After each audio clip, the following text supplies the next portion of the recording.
I can see we are on the air. So good morning, everybody. Good morning. This is the regular meeting of the Board of Directors of the Golden Rain Foundation of Laguna Woods, a California, nonprofit mutual benefit corporation.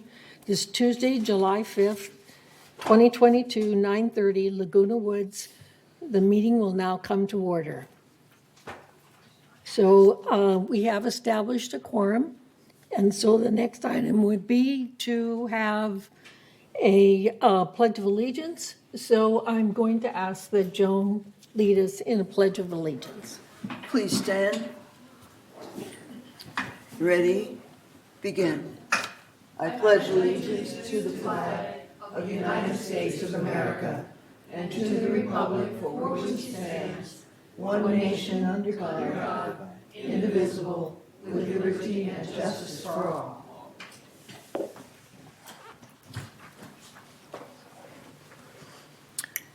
So thank you. And the next item is the acknowledgement of media.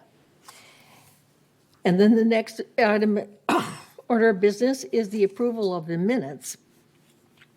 We have several to go through Excuse me, here. approval of the agenda. Yes, I'm sorry. I'm ahead of myself here. Okay, the approval of the agenda. So, Joan, Madam Chair, I think we need to move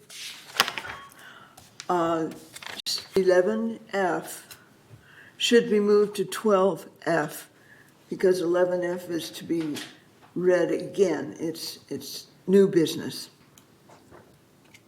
Did you get it? 11F. Sorry. 11EF is new business because it's the first reading. and the reason it's new business is because we already approved, the implementation of the parking permit. So then the next step would be to change, to amend the agenda item for traffic rules to allow enforcement. So it's two different steps, and this one is the second step.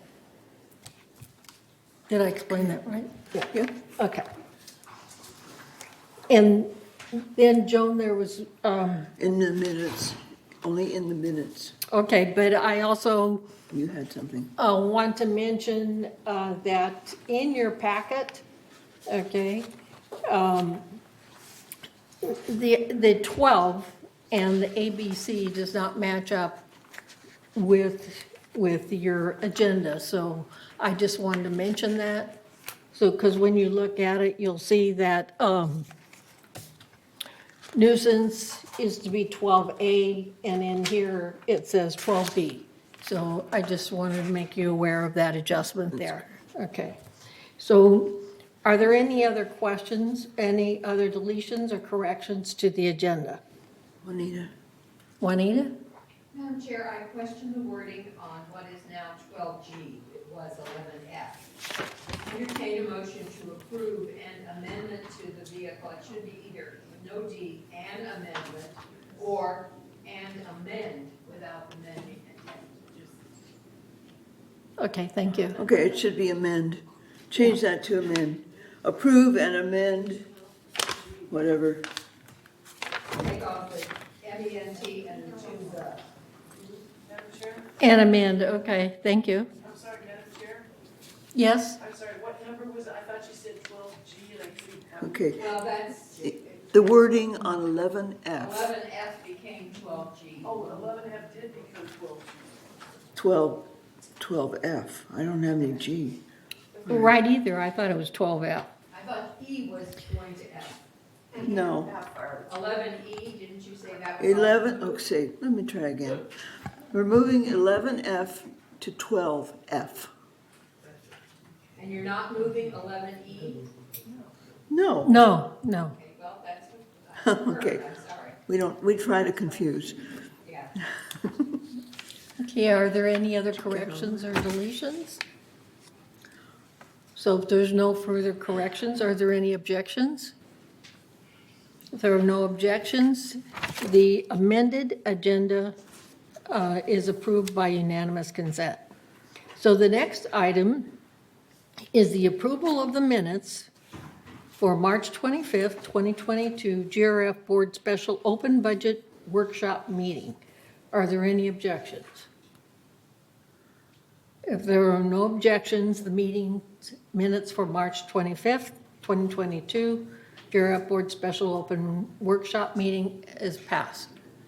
The next item would be the approval of the minutes of May 23rd, 2022 GRF Board Special Open 2023 Budget Capital Review Meeting. Are there any objections or corrections? I'll ask for corrections first. So if there's no corrections, are there any objections?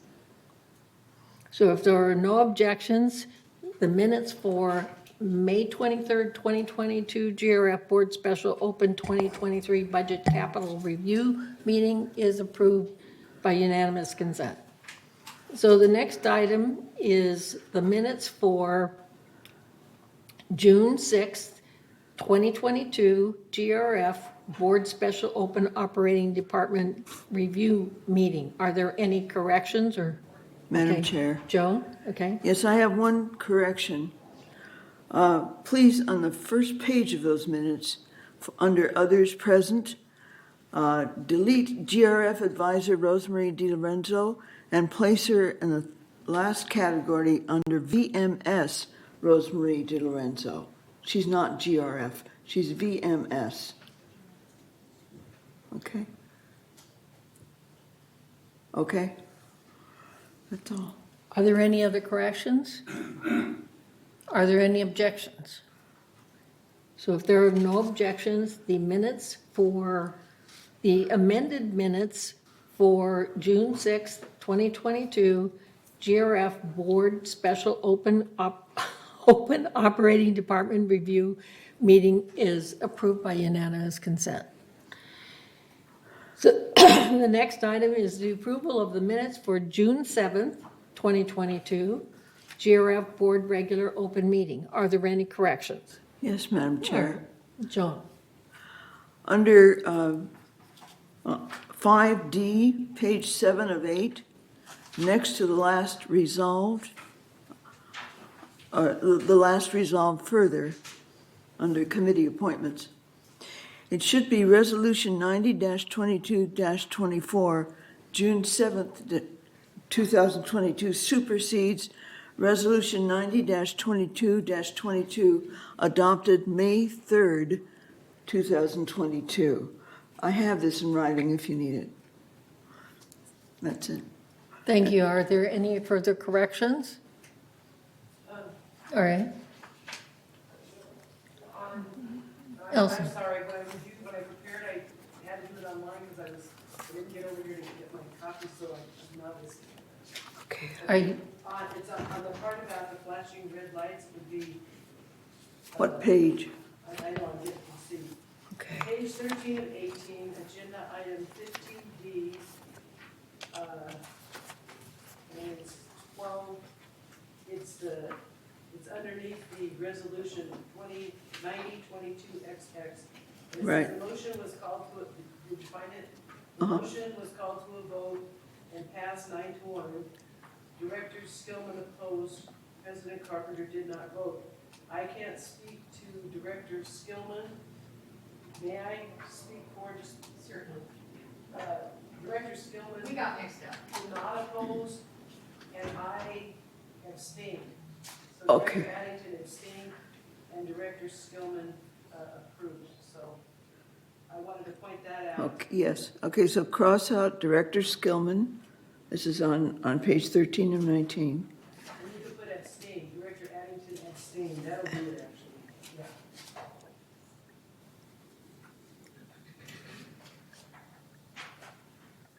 Okay. And also, I guess, okay, this is earlier, I'm sorry, it's agenda item 5D. Director Skillman pointed this out to me, and she's absolutely correct, on the traffic, we're getting the exact page, let's see. Traffic committee.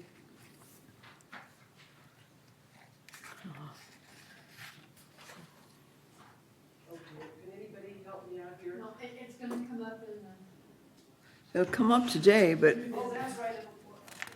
it'll come up today. Okay, it's not in the minutes from that time, okay. It was. It was in the minutes, but we can, But if it's incorrect, We're gonna correct it today. so that was my only observation was on the head count. what was the correction? On the committees, Mobility and Vehicles Committee, is that the one you're talking about? No, it's the traffic hearing committee. Sorry. It's okay, we're coming up to that, I guess, again, right? In the open meeting as an agenda item, so we can look at it then if you like. there are 2 members from Third and 2 members from United, and there should only be one. One should be an alternate. Yeah, it doesn't mention alternates on either one. Right. Right, GRF is okay, You but see a Third traffic and committee. But we United are haven't not. come, are we Okay. talking? All right, these Oh, are we- corrections from last time, and I don't even Right. see the traffic committee. Yeah, on I this couldn't find it list. either, thank you. That makes So me let's, feel better. let's correct it today. Okay, It's from last time, okay. Yes, thank It's you. on page 6 of 8 of 5D. But that's today, isn't it? When No, you- that's in the minutes of the last one. I'm sorry, page, 6 of 18 on 5D. oh, there it is. Okay, what was the correction? There should only be one member from United and one member from Third. One of those needs to be designated as an alternate. Well, I have 2, 2, 2. I don't have that. But you'll notice Debbie is an alternate. yeah, it's Elsie and Debbie is alternate, and it should be John and, Oh, Mark, I Debbie, get- Debbie should not be an alternate? is no, that- Debbie should be She an is an alternate. Okay, all right. But each one of the mutuals should have one member, one alternate. Oh, I see. Mark Laws is the alternate from Third, is my understanding, and Anthony is the alternate from Anthony's- United. Okay, all right. Thank you. Thank you. All right, that's it. Okay, are there any further corrections? Are there any objections to the amended minutes for June 7th, 2022? GRF Board Regular Open Meeting. So if there are no objections, the amended minutes for GRF Board Regular Open Meeting is approved by unanimous consent. Correct. Thank you. So the next is the approval of the minutes for June 16th, 2022, GRF Board Agenda Prep Meeting. Are there any corrections? So hearing no corrections, are there any objections? There are no objections. The minutes are approved by unanimous consent. Thank you. Now, the next item is to June 20th, 22, GRF Board Special Open Capital Operating Department Review Meeting. Are there any corrections? So if there are no corrections, or is there any objections? There are no objections. The meeting minutes for June 20th, 2022, GRF Board Special Open Capital Operating Department Review Meeting is approved by unanimous consent. So the next item is the report of the chair, and the only thing that I want to say, which is a big topic today, or right now, is the Ringgold actually presented a floor plan for Building E. And I want everybody to know that we are very, GRF works to have the best working environment that we can, for the employees.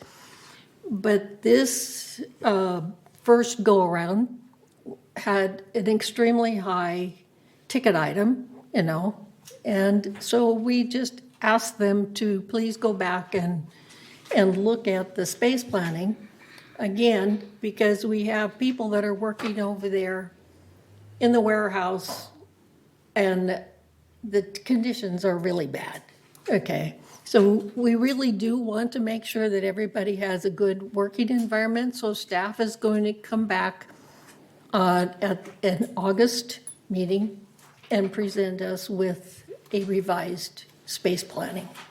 So the reason this isn't going back to M&C is because space planning has to be approved by the board. So that's all I have for today as far as my report. The next item is open forum, 3 minutes per speaker. CEO. Oh, just, I'm sorry, I think I'm over anxious today. Okay, thank you. Thank you, President Carpenter. Honorable President, members of the board, I just have 2 quick updates today. The first one is a reminder about the 2023 business plan, and next week we have business plan review meetings. The all boards meeting will take place on Monday, July 11th at 1:30 p.m.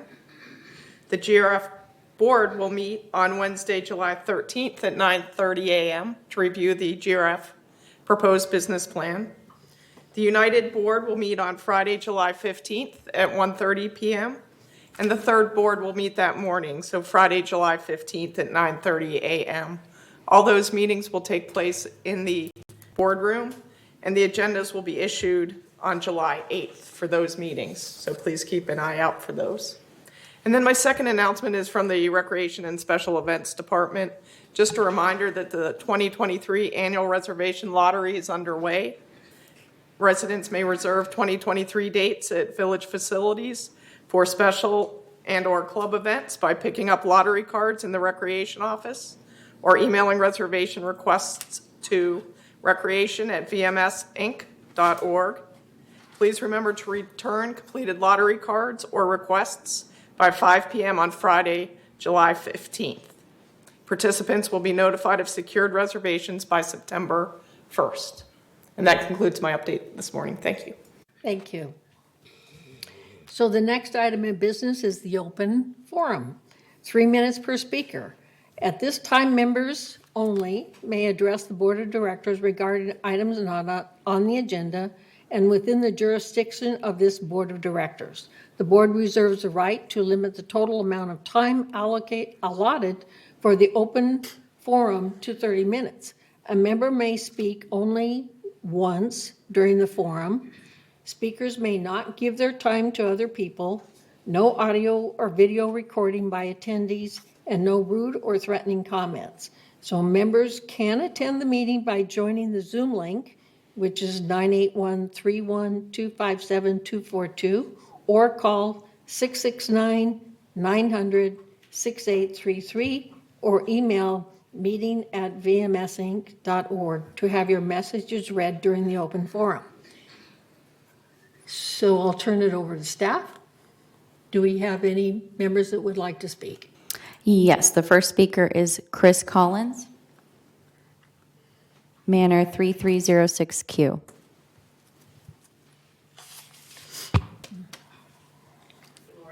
Morning. I'm here with an update on the work of the Foundation of Laguna Woods, which is on behalf of residents who are experiencing temporary financial crisis. 25th anniversary of the Foundation of Laguna Woods Village. As residents of Laguna Woods, we're all familiar with the 3 stages of life: youth, middle age, and you're looking wonderful. While we're not sure if the foundation is considered young or middle-aged at 25, it certainly is looking wonderful. On May 5th, the foundation celebrated its 25th anniversary with supporters and friends of the organization. It was begun in May of 1997. The foundation was started with a simple premise. A group of residents pooled resources to help other residents facing hard times from the simple concept. The foundation was started with the help of social services, and its basic premise is neighbors helping neighbors. In the past 5 years, the foundation has spent over $1.2 million to help village residents, with over 95% of the funds going to services and nearly 99% raised in the village. The foundation helped fund over 80,000 Meals on Wheels last year. To put that in perspective, in 1998, the second year of the foundation's existence, the total budget was only $20,000. But the ability of the foundation to thrive over 25 years and help residents is due to the support of many groups, individual donors, clubs, village leaders, and staff. and our agency partners, among others. In particular, the foundation is grateful for our agency partnerships, which include AgeWell Senior Services, South County Outreach, Alzheimer's Orange County, and Memorial Care Saddleback Medical Center, who have all been willing to work with us to meet residents' needs. As a result of this support, the foundation continues to help village residents confronting temporary financial challenges. But none of this would have been possible without our enduring partnership of the foundation and social services. Social services is a conduit for receiving help from the foundation. It interacts with residents, builds trust, identifies needs, and links residents with help and services. So for more information about how the foundation achieves its motto, which is Neighbors Helping Neighbors, please go to our website at thefoundationoflagunawoodsvillage.org. Thank you. Next speaker is Joe Fitzincome, Manor 405D. Good morning, everyone. Hope everyone had a nice 4th of July. They must have, there's not many here today, so they must still be recovering. I wanted to talk about some basics of things. I used to work in business, and we always worked from the bottom down. And for a better part of a decade, my job was to eliminate larger competition that came in our area. And over a 6-year period, every company we competed against was gone. One of those was some completely all over the country. Some were international, and we could only handle where they were in our market area. But I always had to look at the bottom and how things happen there. You don't want to build a building and build a beautiful building and stick it on quicksand. I wanted to try to explain a little bit about tennis, the way it's operated in the past. We have 4 courts that we used to use for 1 hour at a time. But you could come at any hour, which means that if it's too cold at 7:30, you come at 8 or 8:30. The other courts were 1.5 hours, so they were set in time. There's 6 of them. They're an hour and a half, and that's your only choices. What happened with the first come, first serve is you could pick up your racket any day and just go down. Or you could be playing another sport, say, I got time, I'm going to go play tennis, and just show up. The other aspect of it is we operated for years with large groups for 20-some years, probably over 100 people that filled in our daytime times at both 9 o'clock and 10:30. And what we discovered is none of these groups can function under a reserve system because first, some of them reserve, they make their groups before you can make a reservation. You're forming a group not knowing if you're going to be able to get a court. Or you're going to try to form a group later and the reservations are already made and you're too late then. So it basically wiped out what we used to do. We still have people playing, but we have people playing other places and a few that we've lost here and there. It's hard to say. There's nothing wrong with the reservation system you're trying now. The one before was not a good thing. In fact, if you look at the reservation system you have and look at the software, they have the capacity that you can apply for a court on a reservation system and actually not be done in the order that you've applied, so that everybody in the community has a fair chance. The computer can take a look at it and say, oh, 15 people applied, but 5 of them have played every day this week. So we're going to give it to people who haven't played this week. It'll actually be a 100% fair system. Now, I brought this up to somebody at VMS, who's not in this room, by the way, but they actually laughed at the concept of that, saying people don't want fair. And what happens, it's been used as a weapon at, the 1 minute you can get into it, bang, your alarm goes off your phone, and 1 second you're in there right away. Not everybody does that.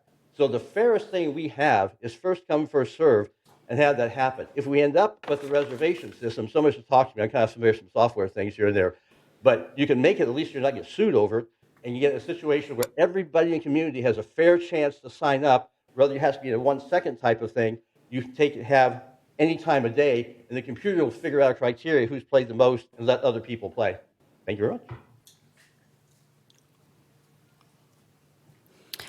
That is all for open forum. Okay, thank you. Madam Chair, Yes.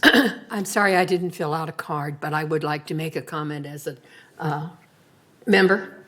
All right. I'd like to remind everybody that we are having story time at the library. We had one in June. We've got one coming up July 13th from 1:30 to 3:30 at the library.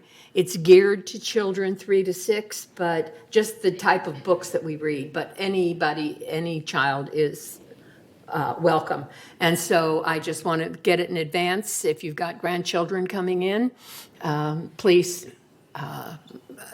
think about coming and attending the story time July 13th at the library at 1:30. Thank you. Thank you. We do have one additional speaker. Okay, thank you. Catherine Freshley, Manor 5490N. Good morning. I Thank just you. happened to be in the building, so I thought I'd stop by. Great. And I was going through the agenda, and I was really very surprised when I counted up, because it's a change from when I was on GRF board, the number of committees and ad hoc committees that GRF has. And when you're looking for opportunities to reduce costs, that's the place to look, is to eliminate some of these. Because let's recognize that every committee or ad hoc committee, somebody has to produce the agenda, somebody has to take the minutes, somebody has to attend the meeting with the staff. Staff members have to participate. When I was on GRF back in 2017, I calculated that every meeting or the savings just in reducing the number of meetings, and that's when we went to every other month or every quarter for some of the meetings, was like $15,000 to $20,000 just in saving staff time. So if you're looking for a way, and I don't know, I'm not involved in your budgeting process, but if you're looking for a way relative to your budget to save staff costs, then you reduce the number of committees that you have, because I counted up 18 different committees, which I found astounding. And I think that you need to really carefully think through the process.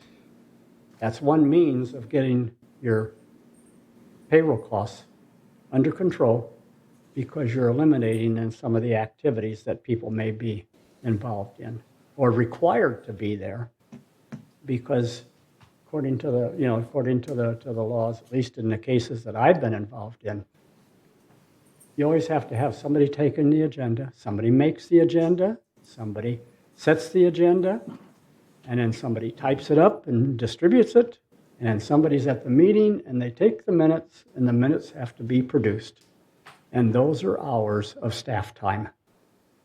So I think that I know that everybody in the meeting is a volunteer, but the staff is not.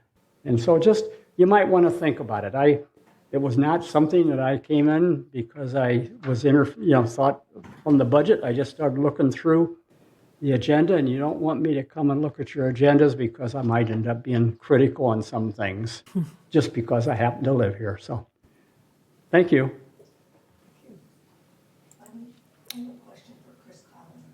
Okay, Chris, I have a question for you. Yes? Yesterday, somebody asked me about how many people per month from our community seek help. I don't have those numbers. It varies by month. Mm-hmm. You realize this is all confidential. Right. And, we know, Chris, do you want to come up to the microphone, please, so Yes. everyone can hear you? Yeah. yes. Because I think the person who asked me may be watching us on TV right now, and I'd like to get her an answer. well, social services handles everything, and it's certainly confidential. And so we receive the requests for certain kinds of things to fund them. When they can't find another funding stream, that's where we come in. It varies by month, but I know that during the course of last year, we had that many 80,000 Meals on Wheels. We spend, for instance, one line item budget is $11,000 a month we spend on Meals on Wheels, and it's just for residents Okay. here. And so everything, any monies that we spend are for residents that live here, nobody from the outside. But so I don't know exactly how much per month. They can look on the website. Maybe there's something there, or they can email our president, which is Marcy Scheinwald. But it varies per month. And certain months have different kinds of things. When it's cold, we've had a lot of electricity bills that we've paid for. During COVID, we paid for, we assisted with the vaccination campaign, but We paid for a lot of emergency alerts, things that people wear like that. So, but it's the best thing is to really look online because we have a really good website. Joel Goldstein takes care of it, and Okay. there's a lot of details there. Great. Yeah, they were questioning me, and I wished I had more information, and I did tell them to go to the website, so, as well, but thank you. Yes, you're welcome. Yes, While you're there, I just want to congratulate the foundation for its 25th anniversary thank you. and urge every resident to support the foundation to the extent that they can. It does a wonderful job, and Chris is here every month to tell us the effort and the work that they do. Thank you so much. Because our donations are abundant, and we are so appreciative of that. We've been able to diversify what we do. Really, in the last 5 years, the kinds of things that we've branched out into are really quite amazing. And the partnership with social services is the thing that makes it work. The social services, they were the ones that put together the fall prevention classes, which is exceedingly popular, and there's a waiting list. If anyone wants to be in the fall prevention program, you need to call social services and get on the list. The waiting list is a long list, but at any rate, then like social services had a federal grant, and they have brought these lectures from UCI School of Gerontology about optimal aging. In fact, there's one, another one this month that's happening. So Thank you. Thank you. Thank you. Okay.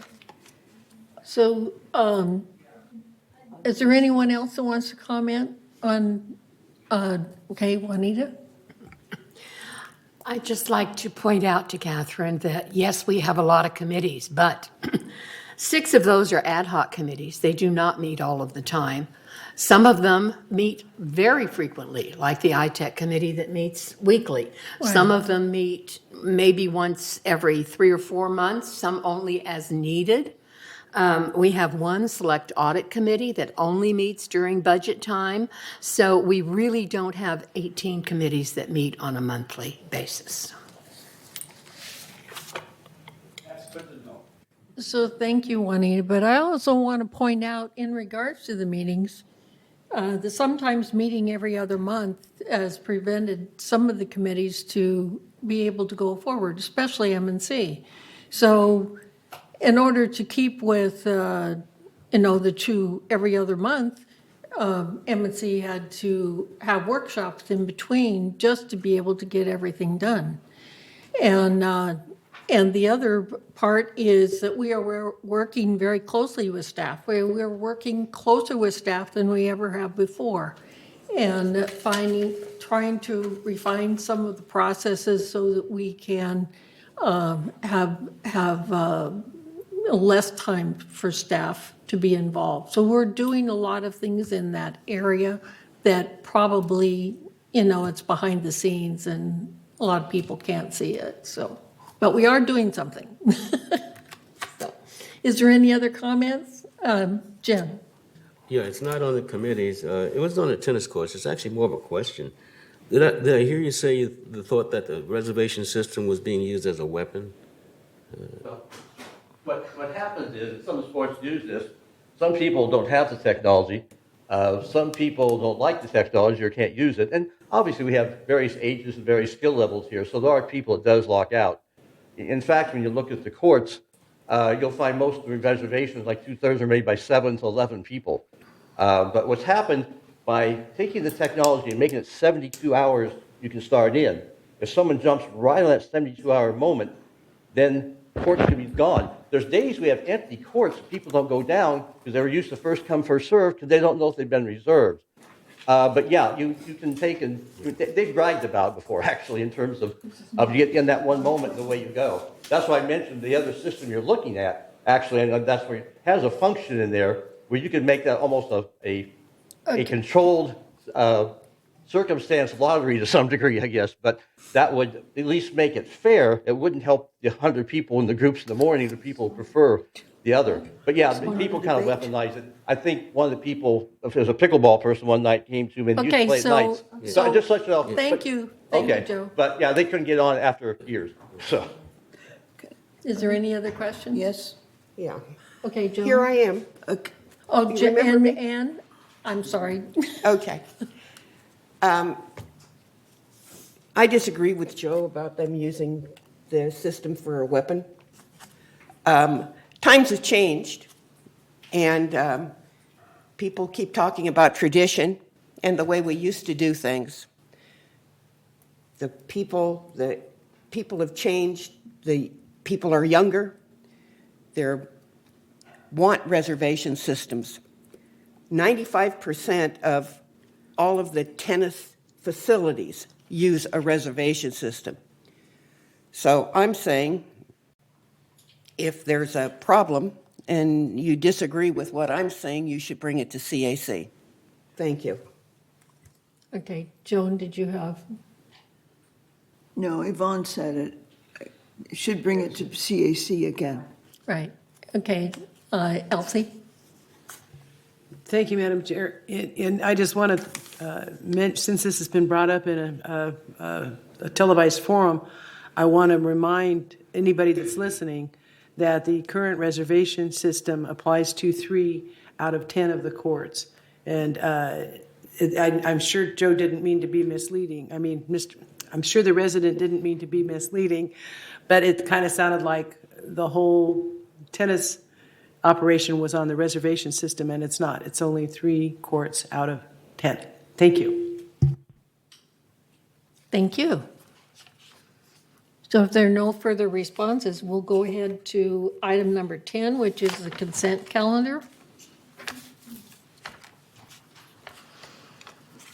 All matters listed under the consent calendar are recommended for action by committees and will be enacted by the board by one motion. In the event an item is removed from the consent calendar by members of the board, such item shall be subject to further discussion and action by the board. So, A, consistent with its statutory obligations, a subcommittee of board consisting of the treasurer and at least one other board member reviewed and approved preliminary Golden Rain Foundation financials for the month of May 2022. By this vote, ratify that such review be confirmed in this month's board member open session minutes. Yes, Joan. I move we approve the consent calendar. Well, Anita seconded. Okay. All right, thank you. There was no objections. The consent calendar is approved. Thank you. So the next item is 11, unfinished business. There's been a lot going on that, so I want to turn to Siobhan to possibly give us an update on that. So item 12A, which is, No, I'm sorry, 11A, 11, excuse me. 11A. The yes. interboard anti-harassment, anti-abuse, and anti-intimidation policy and formation of a joint hearing body. This board introduced the resolution at its last meeting, as did the United Board and the Third Board. Again, this is an interboard approach to this problem in our community. During those meetings, however, each board had comments that seemed to merit additional review. So we got together with the committee, which consists of the 3 board presidents and the chair of the VMS board and pertinent staff, to discuss those comments. We're now making further revisions to the policy based on that feedback, and we will bring it back for reintroduction at the August board meetings. Thank you. So the next item is discuss clubhouse maintenance programs. So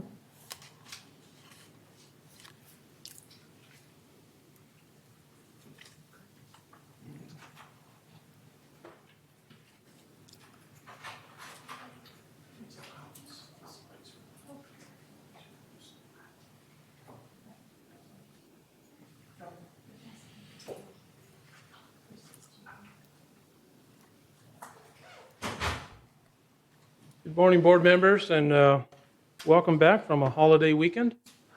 I'm very pleased to be here to give you an update on the progress we continue to make on trying to document and provide you with our recommendations for preventive maintenance of your clubhouses. So Since the last report that I provided last month, our staff has gone out and reached out to a couple of master planned large apartment complex communities which have similar facilities to what we have here in the village. And we've kind of put that together in a table format to share with you this morning, where we're recommending the board may want to focus on providing some direction for future budget considerations.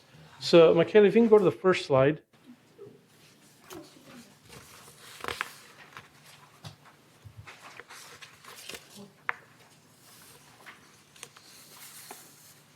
Yeah, it's up there already. I was looking over here. sorry. The handout's coming around, so because this is a little difficult to read on the screen.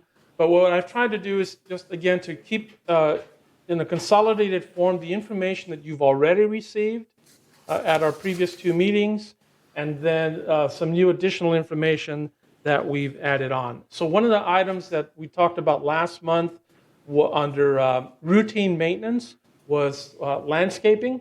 So we've reached out to our landscaping department and have confirmed that at the clubhouses, the landscaping around the clubhouses is serviced on a quarterly basis.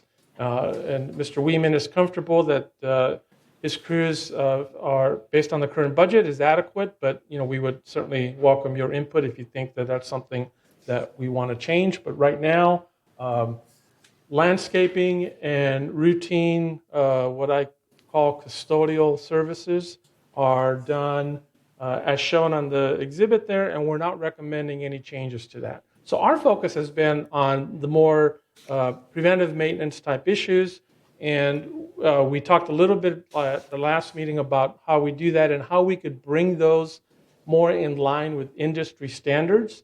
And so the recommendations that we're making for you to consider this morning are in the areas of roof inspections. Right now we do roof inspections on an as-needed basis or as part of our painting programs that comes around every 5 years. A more industry standard and what we would recommend that we consider for future budget considerations would be to budget for roof inspections on a 5-year cycle so that every clubhouse gets an inspection from a roof contracting firm. It doesn't have to be the same firm every time, but we get an expert up there to look at our roofs every 5 years. Right now, that's done, as I said, only on an as-needed basis, or we do repairs of roofs when we have leaks and things of that nature, but we're not doing any preventive inspections. So that's one area that we would recommend we might look at. The other area is outside furniture replacement, because our clubhouses do get a lot of use and out there. Right now, that's replaced on an as-needed basis. We would suggest that be put on a standard, we're recommending 15-year replacement basis, so that the outside furniture, the paddings, the chairs, the lounges themselves are all on a set schedule for 15 years. We think that's a small budget item that could easily be incorporated into future budgets. We looked at the flooring again, and we're not recommending any changes to flooring on tile and for tile replacement on the flooring or wood. We think continuing to work with as-needed replacements is a good way to go with that. But we are recommending a change to your carpeting. And we were recommending that you consider budgeting going forward to replace the carpeting areas in all clubhouses every 10 years. The next item is window coverings. Window coverings, take a lot of environmental, sunlight coming through. So right now we replace those on an as-needed basis. There's a lot of different window coverings throughout the different clubhouses. We'd like to recommend that you consider going forward budgeting to replace window coverings on a 10-year cycle.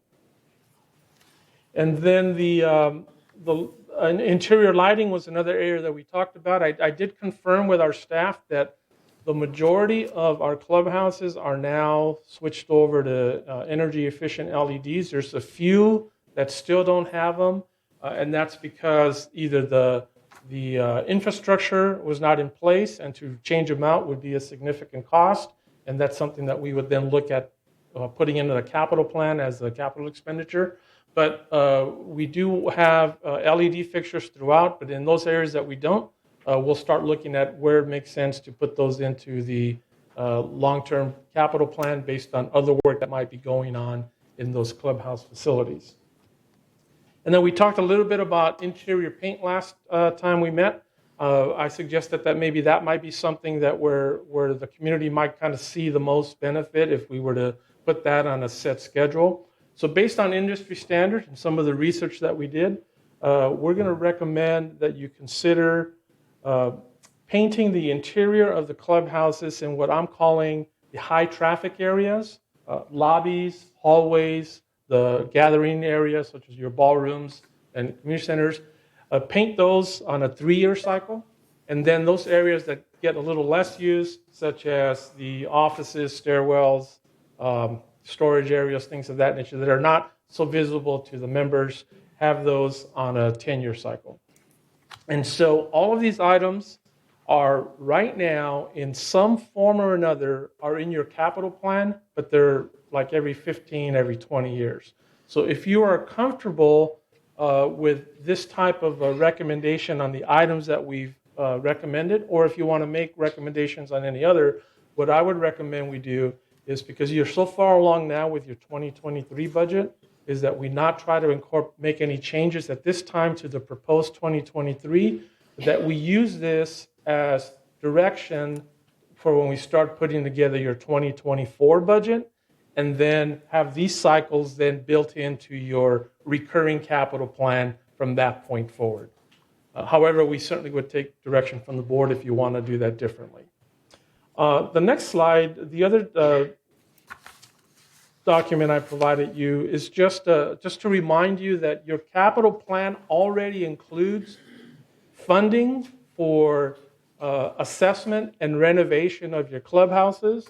And the way this has worked up until now is that you set up a budget amount in your planned budget. It's not money that you actually spent, but that's what you're planning on doing. So right now, for example, we're working with Clubhouse 1 and Clubhouse 3, the Performing Arts Center. Those are the planned budgets. Actually, Clubhouse 3 initially was $2 million. It was reduced down to $1 million. And now we're working with the subcommittee and MNC on how that $1 million gets allocated. Many of those improvements have already been done. Clubhouse 1 has a planned budget allocation of $10.5 million over 3 years. I think there's $2.5 million now in the 2022 budget. It doesn't mean you're going to spend all of that, and it doesn't mean that you're going to budget the remaining $8 million in the next 2 years, but that's what your capital plan has laid out. And I only bring this forward because I wanted you to remind the board and the community that you do have a plan in your capital budget for looking at the clubhouses. Right now it's spread out over 3 years, but that doesn't mean that we can't do the preventive stuff that was on the previous slide. This is intended more when you want to go in and kind of do an overall sprucing up of everything inside. So if you look at the next set of clubhouses that are slated for a planned budget allocation are Clubhouse 4 and Clubhouse 5 with a little over $4 million planned budget for each in the years 2025 to 2028. This is probably a budget number that was put in a few years ago. It's been carried over, so it probably needs to be updated, but we wouldn't do that until we get closer to those years. And then Clubhouse 6 and Clubhouse 7 in your current plan only has funding for an assessment. There's no money identified yet for what type of improvements might be made. And because those are out a few years still, it probably makes sense not to try to pinpoint those numbers yet. What we'll probably do is based on what we end up doing in Clubhouse 1 and completion of maybe Clubhouse 2, then that might drive how we budget for those clubhouses out in the out years more. You currently don't have a plan budget allocation for either the Village Greens building or the community center, but those are your two newest facilities. So it's probably okay that at this time you don't have anything.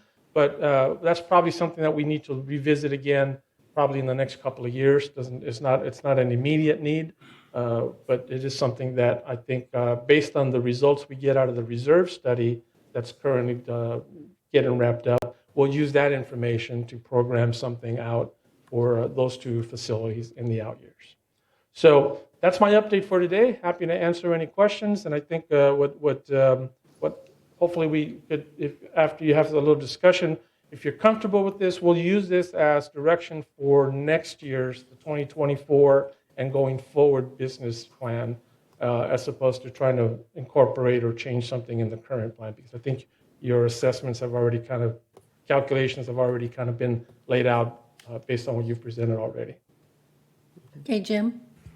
Yeah, thanks, Manuel. That was a good summary. I have a couple of questions. One is, I guess the planned budget amount comes straight from the reserve allocation that finance puts together? Correct. Yeah, okay. And your proposal is different than the assumptions in that? It'd be in addition to that. In addition to? Correct, sir. Or as opposed to, I see some that says as needed in 5 years, but even the as needed would be an assumption already impacted within the reserve calculation. Right. Anything that's listed as needed is already in the capital plan. Right. So that there's no budget impact to that as long as we continue with that as the frequency.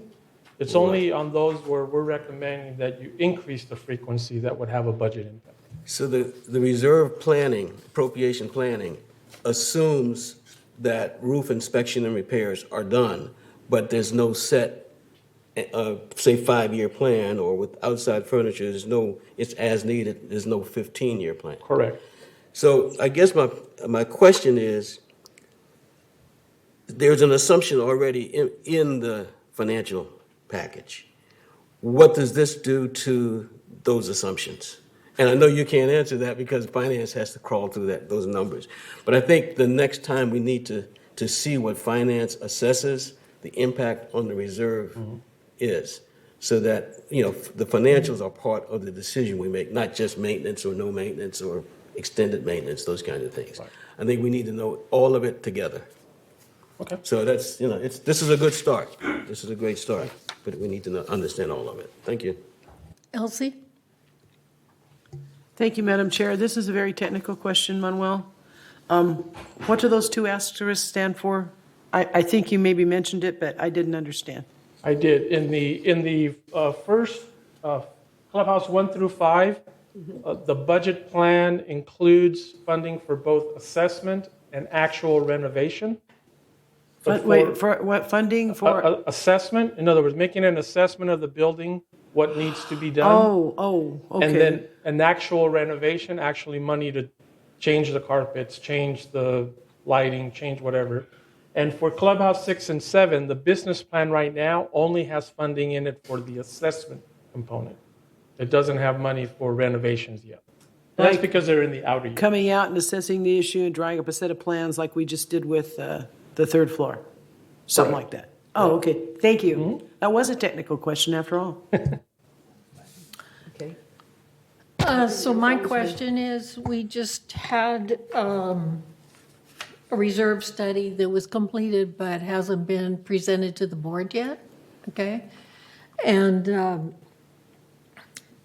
are you aware of this study? I haven't seen a copy of it yet, but our staff has been contributing and working with the consultant to provide information. Right, because I think this would have another impact on this, right?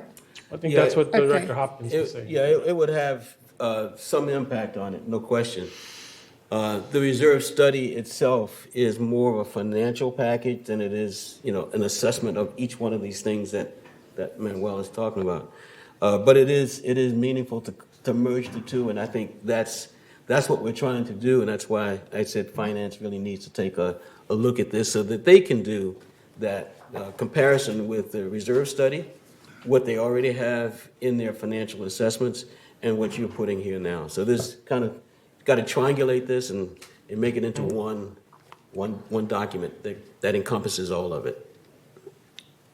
So I want to have an understanding based upon the inspections, because that was one of the things that we brought up is how often is M&C going to inspect our buildings to see what is needed? Thank you. Thank you for reminding me of that. I think we discussed that at the meeting in May. And following that meeting, our maintenance staff put together a inspection checklist, and they have started going out and having either a supervisor or a manager walk through the clubhouse and do a visual inspection of everything that's needed. And right now, I've asked them to do it at least every 60 days, every other month. I'd like to assess what kind of feedback we get from that, and then determine if it needs to be done more frequently, or whether we can push it out to quarterly. But right now, every other month, every clubhouse will get a visual inspection with a checklist by either a supervisor or a manager. I just went ahead and implemented that because I thought it was something that needed to be done. So it's wonderful. Okay, Debbie? Yeah, okay, so mine's maybe more basic, but to your point about the 60-day, so at some point we have to establish the baseline. So when is that being done now to give us a baseline of all these things on our clubhouses? Because I would like to know, like, you're saying paint, interior wall paint every 3 years, but when was the last time something was painted? Are we all of a sudden going to need to paint 3 clubhouses, all the interior walls? So right now, interior painting is only done on an as-needed basis. Right. So we're recommending a 3-year cycle for all the clubhouses. And we'll work that in. If the board says, yeah, that sounds good, we'll work that into the budget then going forward from 2024. What the inspections do is they'll go out and they'll note a scratch on the wall or a stain on the wall, and then they'll make a note of that and have a work order prepared to go out and take care of it. So between these inspections every other month by M&C staff and the recreation supervisors that are at the site who also help us with those type of things, between those two things, I think we feel real comfortable that we can keep up with the kind of the routine maintenance of, hey, let's not have a stain on a wall or let's not have a stain on a carpet for an extended period of time. But this is going to be industry standard is, you paint all the interior every 3 years. And that's typically because most of the areas we looked at, again, it was hard to find apples to apples comparison, but most of the commercial offices and community centers and things of that nature we looked at tend to have tenants going in every 3 to 5 years or have a high use like we do here, and that's just what they budget for. Yeah. So I guess what I'm thinking in terms of is like, are we going to get hit with, this need to paint thousands and thousands of dollars worth of paint over the next couple of years, which is fine if that's the case and it needs it, because I think that a lot of them do need this. Yeah. And the other thing is just like, I know that this is more, a higher level look, but like do we clean the clubhouses like weekly, like dust and wipe things down and all that kind of stuff? Because, and maybe I think Brian's sitting in the back, but I'm just curious because, I'm just a resident here. I go into the building and I'm like, ooh, that doesn't look good. Ooh, that doesn't look good. Michaela, if you can go to the previous slide. So at the other document you have in front of you, at the top has the what I'm calling routine maintenance. Right. So this is the custodial services and what they should be doing.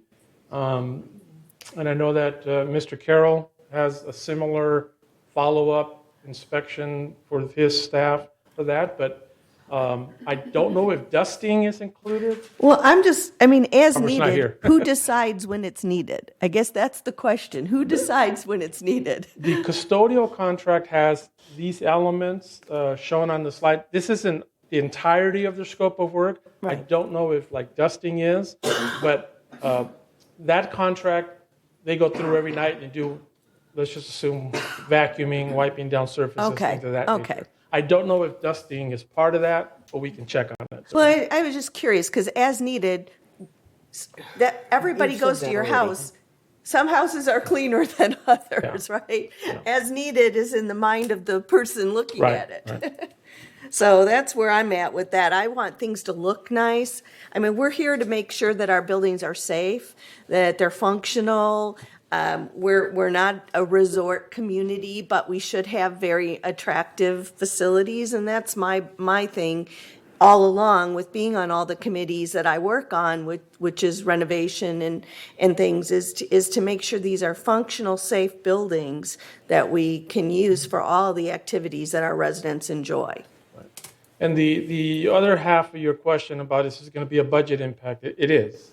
If you determine that you do want the interior high traffic areas painted every 3 years. If you say, hey, no, let's do it every 5 years, or let's do it every 10 years, then budget impact will be less, but this is what we're recommending. We haven't costed it out yet because we didn't want to jump ahead of what you wanted. Right. Thank you. Okay. Back to the roof inspections. Every 5 years. How does that work? Do all the roofs need to be inspected on 1 year? We would Or stagger is them it out.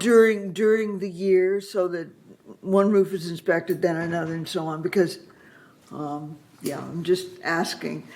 Yeah, we would stagger them out, and some roofs are larger than others. So Right. some, we might have to do one year, and then we could do 2 clubhouses the following year. But it would be on a 5-year cycle, so that more than likely. For each For one? each roof, Okay, and the same with carpeting and so on? Yes. The large items. I was just curious. Right. I think our scheduling is part of our question. Right. Okay. Reza was next. then And Jim. Reza, and then Yvonne? Oh, and Jim? Okay.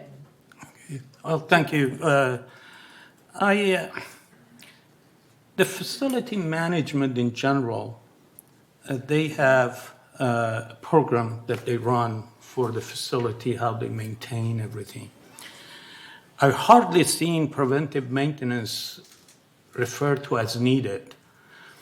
As needed based on the inspection, or as needed based on what? Because as needed is not preventive maintenance. How often you inspect something and based on your observation, you do preventive maintenance? Because if you don't do enough inspection, if the roof leaks and now you need to repair, that's not preventive maintenance. That's a repair. Mm-hmm. Our goal is not to get there. We don't get to the position that we have to repair rather than do preventive maintenance. As need basis is kind of new concept on the, for me, on the facility management for the preventive maintenance. Can you explain to me so I can understand how you do that? It's based on your inspection, or whenever there is a leak, we go and repair? Yeah. So traditionally, a lot of the large amount of the maintenance done in the village is reactive. Yeah, that's the problem. Right or wrong, that's just the way it's been. So based on the board a couple of months ago wanting us to discuss more about what are we doing in preventive maintenance, as I indicated, we started doing the inspections by our supervisors and managers. That's going to catch things that are starting to look like they're worn down a little bit. But what I'm recommending is that in certain areas, you have a set cycle where we know that we're going to go in and we're going to paint the inside of the facility in the high traffic areas every 3 years.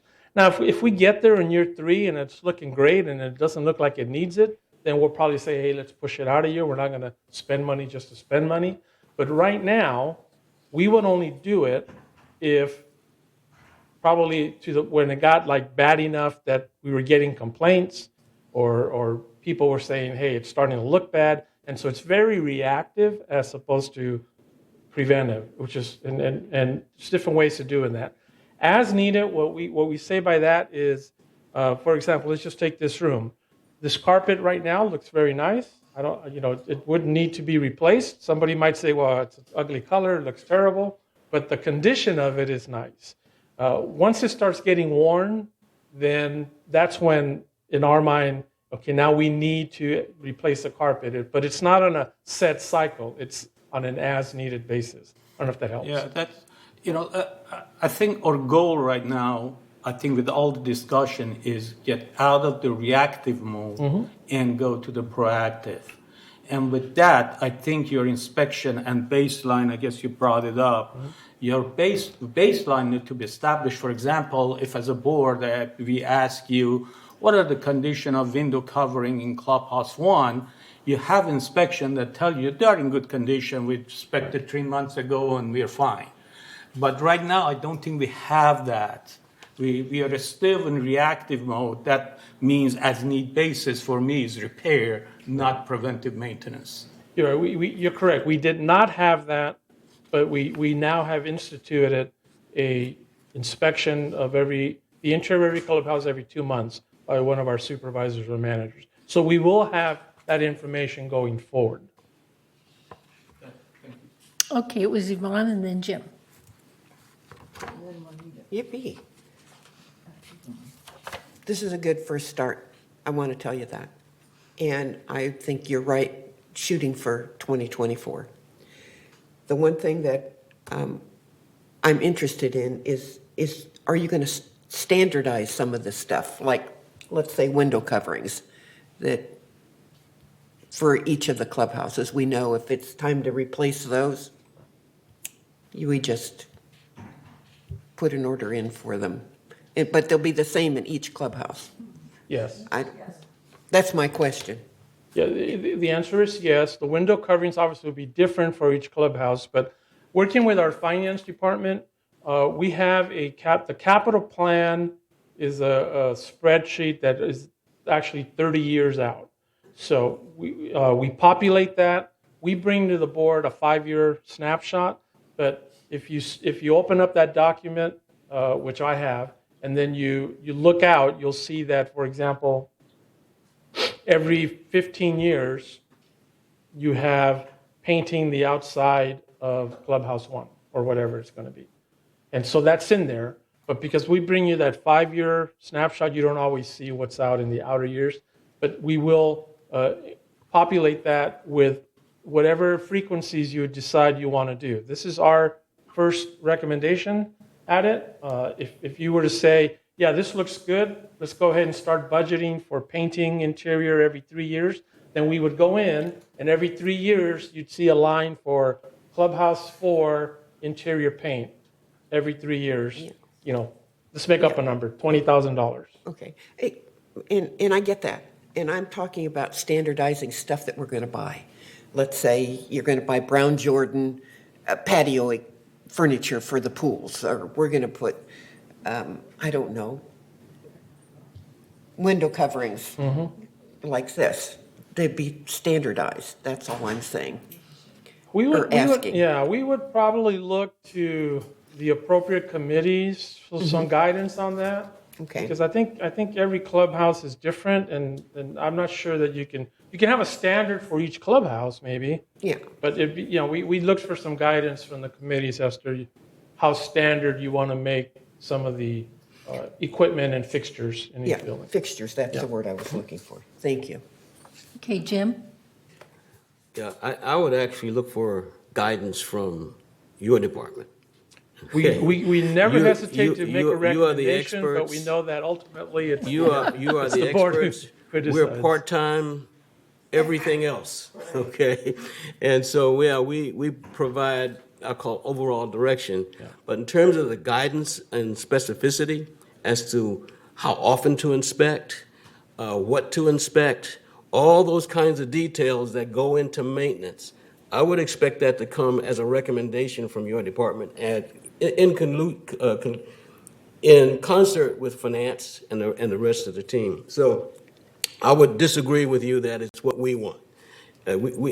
So with that said, when I look at the maintenance plan and I see, for instance, the routine maintenance, and not that we need to see this detail, but it said as needed, there should be a regular inspection, for instance, on an, so if we understood, or the proper committee understood what you mean by as needed, or how often the inspections are, maybe it's a once a year inspection, 18 months, whatever that is for a particular item here, we wouldn't know that. The expertise lies within the jobs that you and your team do every day. As far as the preventive maintenance, this looks like a regular replacement plan as opposed to a maintenance plan. I look at it and say, for instance, outside furniture, as needed. Well, I would think that as needed would be correct, actually, because the furniture is used differently in each clubhouse. So to say we're going to replace it every 15 years, I don't think that's what a maintenance plan would look like for furniture. And I would respect your team to look at it and say, hey, we need to replace this, all right?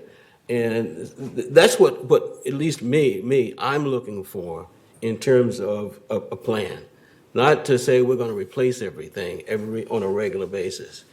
The financial assumptions within that 30-year reserve plan are a little bit different than what we're asking for. And I wouldn't necessarily rely on that to assess the financial impact.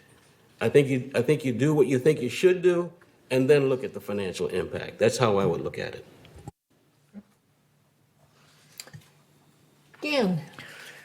We have discussed regarding different aspects of the maintenance program. I have not heard yet whether you have a written maintenance manual. A maintenance manual? Yeah. Not for each clubhouse, not an actual document that we can give you, no. So how are they executed then? How is it administered if the people who are taking care of it do not know what they're supposed to do and at what interval? Yeah, they do know what they're supposed to do. They are given their assignments based on the budgeted amounts that are provided by the board, but we don't have a manual, an actual document that we do.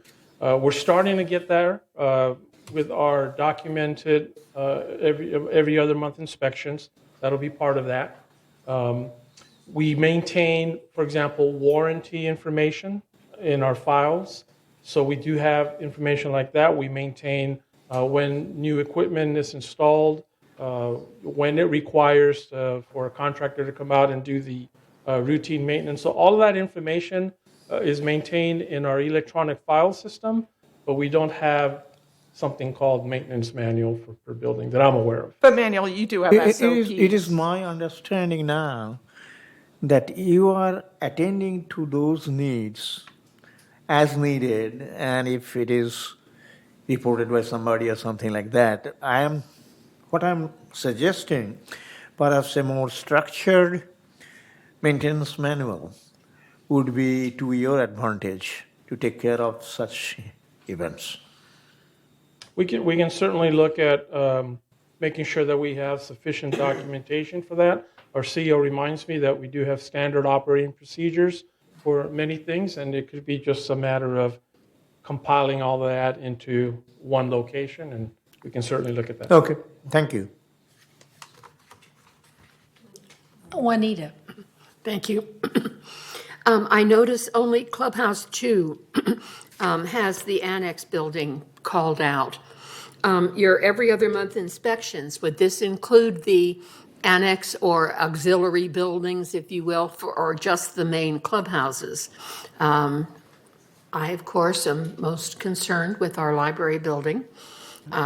It was redone in 2012, but we have never been repainted. We have stained ceiling tiles that we've called on many times. Our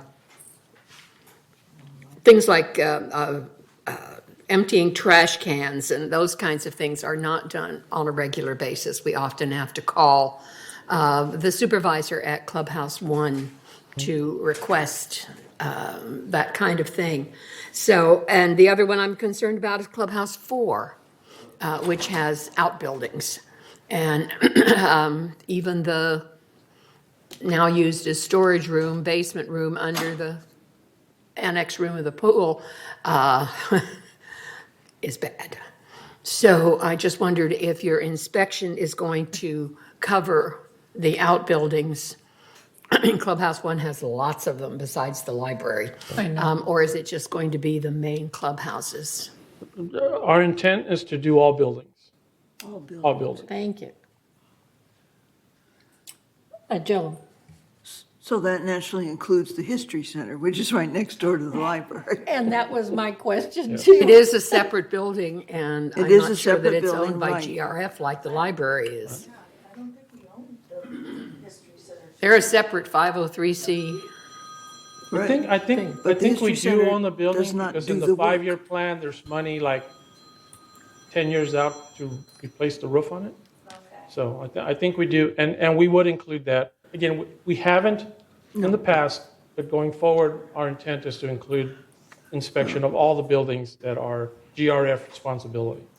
Yeah, the History Center, if I may, the History Center has things that have to be repaired, and they have to go through GRF to have them repaired because we are on GRF property. Right. And that's always been a kind of a question. Great, we've had a lot of questions here today. It is a really. I appreciate the I feedback. know. Yeah. A And lot we more appreciate the feedback, and I'll continue to work with our maintenance staff on getting documentation and at least initially, I'd like to start reporting out, maybe in writing to the board as to, what we've observed, just so you can get a sense of what we're finding out there. Okay, Yeah. Thank you. You All right. have your handful. thank you. Thank you.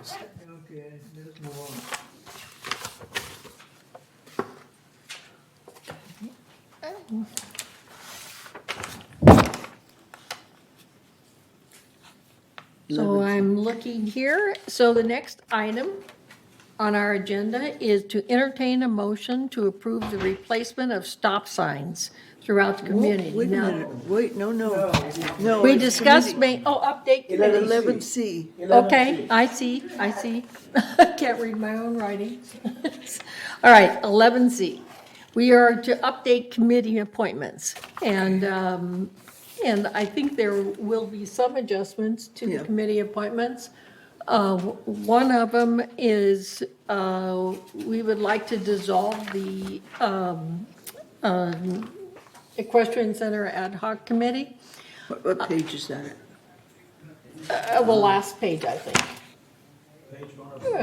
Oh, no, it Page isn't. 4, It's,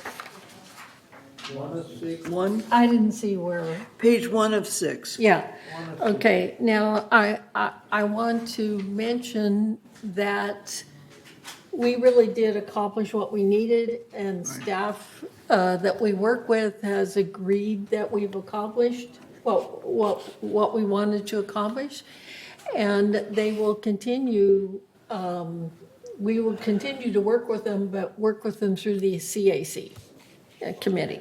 So that was one of them, and then, Joan, yeah, We might as well do this not as an amendment, but on the very last page, page 5 of 6, that resolve further that resolution 90-22, it should be resolved further that resolution 90-22-24 adopted June 7th, 2022 is hereby superseded and canceled. Did you get that? Okay, thank you. That was it. Now we're ready to read. What?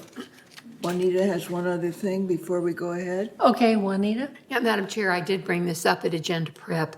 I would like to add Lynn Jarrett as an advisor on the Landscape Committee. I think we can do that now after, and during the motion, that'll be, okay. I'm sorry. Right, and then Egon? Yeah, on the No, I'm sorry. Clubhouse Ad Hoc Committee, I noticed that Kathy Garris was removed, which should be, but then Ajit was put in and then struck out, and I don't know why he was struck out. Okay, Yeah, so he should be on rather than struck Remind out. me as I read. Okay, as I read the Okay. changes. Okay, so Remind me and then Joan, we'll get please it in. read the Okay. resolution. This is Resolution 90-22-XX, GRF Committee Appointments. Resolved July 5th, 2022, that the following persons are hereby appointed and ratified to serve on the committees of this corporation. So under Strategic Planning Committee, we've added Mark Laws for third.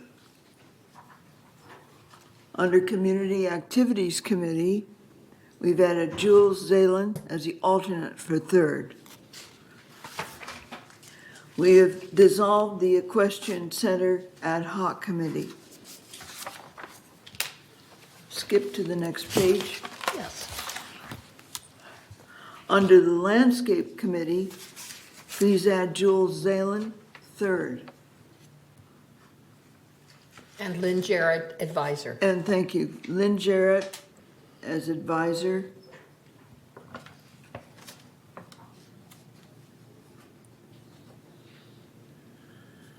Thank you. And, sorry. Under the Clubhouse Renovation Ad Hoc Committee. All right, Nigon, repeat what you said. So Ajit Gidwani is an advisor on both the Maintenance and Construction Committee and the Ad Hoc Committee. Okay, so So it's remove Kathy? remove Kathy, but leave Ajit Right. Yes. for both? MNC and Clubhouse Renovation. He's already on. Ajit is already on the Maintenance and Construction. Okay, thank you. And I missed it, sorry. Okay. Under Media and Communications, yes, there's one. Add Chris Prince for third. And add Lynn Jarrett as an advisor. Madam Chair, Yes. Yes, on that committee, we now have 3 from third. Shouldn't one be an alternate? which one are you? Media and Communications. Chris Prince should be the alternate. Thank you. Please put that in, thank you. Okay. Okay, under the Website Ad Hoc Committee, please, I'm sorry. excuse me, yes, Elsie? I apologize. Wait a minute, don't we have a media and communications? Oh, I'm sorry. Please Okay. excuse me. I'm good. Okay, I'm all good. right. Under the Website Ad Hoc Committee, please add Anthony Liberatore from United and make Azar Ascari the alternate from United. Under the Broadband Ad Hoc Committee, please add Chris Prince from third. Under Mobility and Vehicles Committee,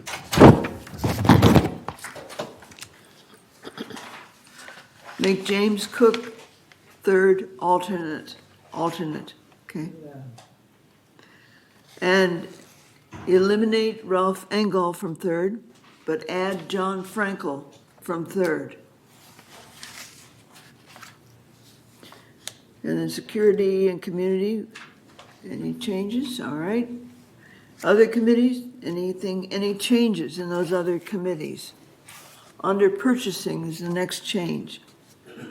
Purchasing Ad Hoc Committee, Ralph Engel is from third, not as an alternate. Excuse me, were we going to correct the Laguna Woods Village traffic hearings? What page? Oh, that's. Oh, it's The right bottom. there where you are. Yeah, thank you. Yeah. I'll see what was the correction. Oh, Shirley, I'm sorry. Well, Siobhan, did you say that we have too many members on here? That, I mean, we need some alternates. And did you say that Frankel was? My understanding is that John is the regular attendee, so that would make Mr. Laws the alternate. Okay. That's right. Okay, thank you. And United is the, Nada is the regular Yes. attendee, and Anthony is the alternate? That's my understanding.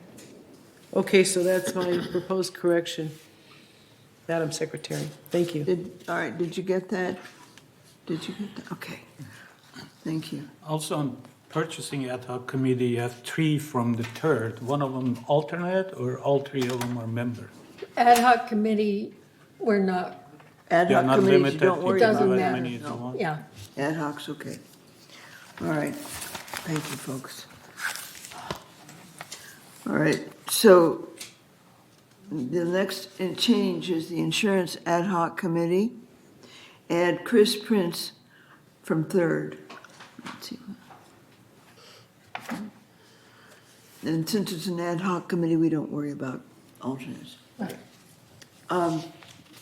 Finally, resolve further that Resolution 90-22-24, adopted June 7th, 2022, is hereby superseded and canceled.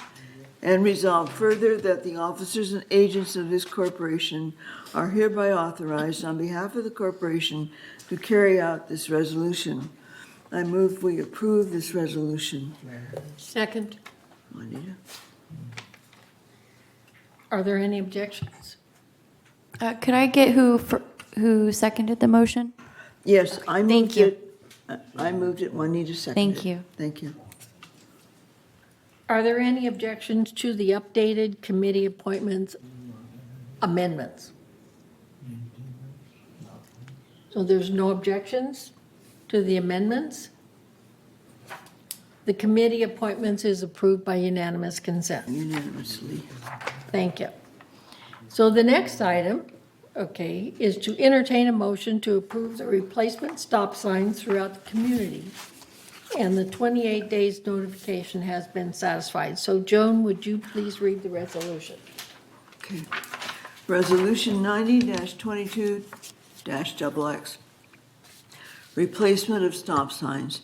Whereas the Golden Rain Foundation, GRF, through the Security Division, desires to increase stop sign visibility and safety within the community, and whereas 21 solar-powered stop signs would be placed at intersections throughout the community with the intention of increasing visibility and safety, and whereas the Security and Community Access Committee has recommended the installation of solar-powered stop signs at specific locations throughout the community, now therefore be it resolved on July 5th, 2022, that the Board of Directors of this corporation hereby approves installation of solar-powered stop signs with an appropriation of $42,913 to be funded from the Equipment Fund, and resolve further that the officers and agents of this corporation are hereby authorized on behalf of this corporation to carry out the purpose of this resolution. I move that we approve this resolution to replace stop signs. Is there a second? Debbie seconds. Okay. Debbie seconds. Discussion. Jim? Over the weekend, I read or several studies regarding the stop signs. And there's one study, all of the studies concluded that the lit stop signs do have an impact on people's behavior. Sometimes not the behavior we would have expected or would like, but it was mostly a positive. So my recommendation with this resolution is only a change in the wording, and within the discussion, that the Texas study, wording from the Texas study, be included in the resolution. And I would like to read it. Okay. Overall, the use of stop signs with red flashing LEDs embedded at each corner of the sign had consistent, statistically significant beneficial effects on daytime and nighttime stopping compliance. Statistically significant reductions of 34 to 53% in the rate of vehicles not fully stopping were observed during 4 of the 5 evaluation periods after installation of the flashing LED stop sign. Overall, the rate of vehicles not fully stopping was reduced by 28.9% after the installation of the stop signs. The flashing stop sign was particularly effective in reducing the rate of vehicles blowing through the intersection, as the overall rate of occurrence was reduced by 52.9%. Although effective towards improving stop compliance, the flashing LED signs produce no statistically significant effect on vehicular speeds or deceleration on the approach at the intersections. So that was a pretty comprehensive study, and I know a lot of folks have had some disagreement with our decision so far. It hasn't been approved yet, but I would like to have that read, actually be included as part of the resolution, so that the reasoning for it is fully documented. If I may.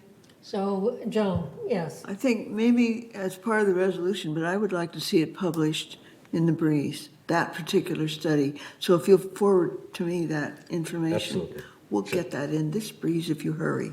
Sure. Okay. Debbie has a question. Debbie. Well, I have a comment. I know there's been some stuff in the Globe, and I've been approached several times, and I wanted to mention that this didn't just happen overnight. This came up months ago in a security meeting, and also when the Vision Club came and presented to us. Not only did they talk about the benches, but they also talked about different safety measures within the community to help with their walking, in places where they've been almost hit. You never know what you prevent, right? There's no way to quantify that. So I'd like to say that. The other thing is that, we have lifeguards at our pool. That's to keep our residents safe. When we wear seatbelts, most of us wore masks during the pandemic, all preventative measures. This is a preventative measure to those high traffic intersections where a lot of people walk, where cognitive abilities unfortunately decline as we age. That's a medical fact. And if this stop sign can prevent somebody from absent-mindedly running a stop, from absent-mindedly not looking for pedestrians, then that's why I support it. But I want everyone to know that we take our fiduciary responsibilities seriously, and that this was thoroughly researched, and I thank Jim for his wonderful addition, and that the majority of us have determined that this is an appropriate measure to take, and we try to do the best thing for the majority. Everybody's not always going to agree with everything that we do. We know that. But I feel like this is an important step to make a higher safety for our vision impaired and our walkers in our community at these high traffic intersections. I'm not saying every stop sign in this whole community should be replaced, please. That's not it. This is what we've gotten, Chief Nunez and before that, Carlos, everybody did studies. We had 500 citations. Those are the ones that they saw. Okay, so anyway, that's all I wanted to say, is that we haven't taken this decision lightly. There's been a tremendous amount of work behind the scenes. Thank you. Elsie. Thank you, Madam Chair. I certainly agree with everything you said, and I certainly respect your opinions. I don't agree with the end result, however. I don't think it's a bad idea to put in the stop signs, but I don't, and I think the study was great, but I don't believe the study necessarily applied to our village. We have kind of a unique situation here. And again, I don't think it's a bad idea. I just don't think it's necessary or appropriate for our village at this time, and I'll be actually voting no instead of whatever it was I did last time. Abstaining. Thank you. Are there any other comments? Yeah, I've got a comment. In unsolicited testimony by people that I run into, not testimony, but just what they say, they've seen it, I guess, in the Globe or something. And primarily it's been negative. I would say this, the only negative I have about it is the $2,000 per sign. If this leads to an expansion, we're going to find a cheaper way to do it, because this is not necessary. And that was what the objection was in the Finance Committee also. So, other than that, I have no objection to the project. Thank you. Are there any other discussion, questions? There are a few member Okay. comments as well. Yeah, All I right. just want to make sure that we are separating the labor cost of this with the cost of the sign. This is cheaper than what is stated. I think it's around 34,000, not 48,000, because the rest of it is the labor which already have and is not counted. It's, it's just fuzzy money. It's not real. So I just want to make sure of that.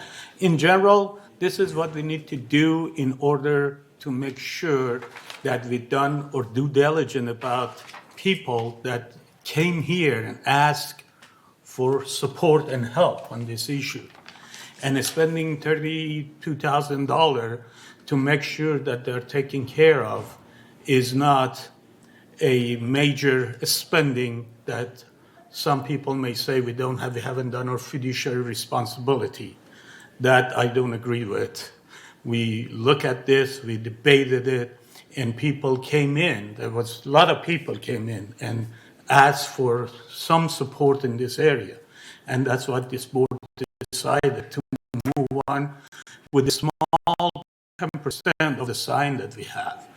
And statistical analysis says that less than 10% is what you use in order to see if anything is effective or not. I'm not sure we're ever going to know if it's effective or not. But even if it saves one incident, $33,000 worth it. That's my point of view on that. Thank you. All right, and there was another comment? Yes, there's two member comments, one via email, and then there is Lee Isaacs requesting to speak as well. Okay. I'll pull her in right now. She's via Zoom.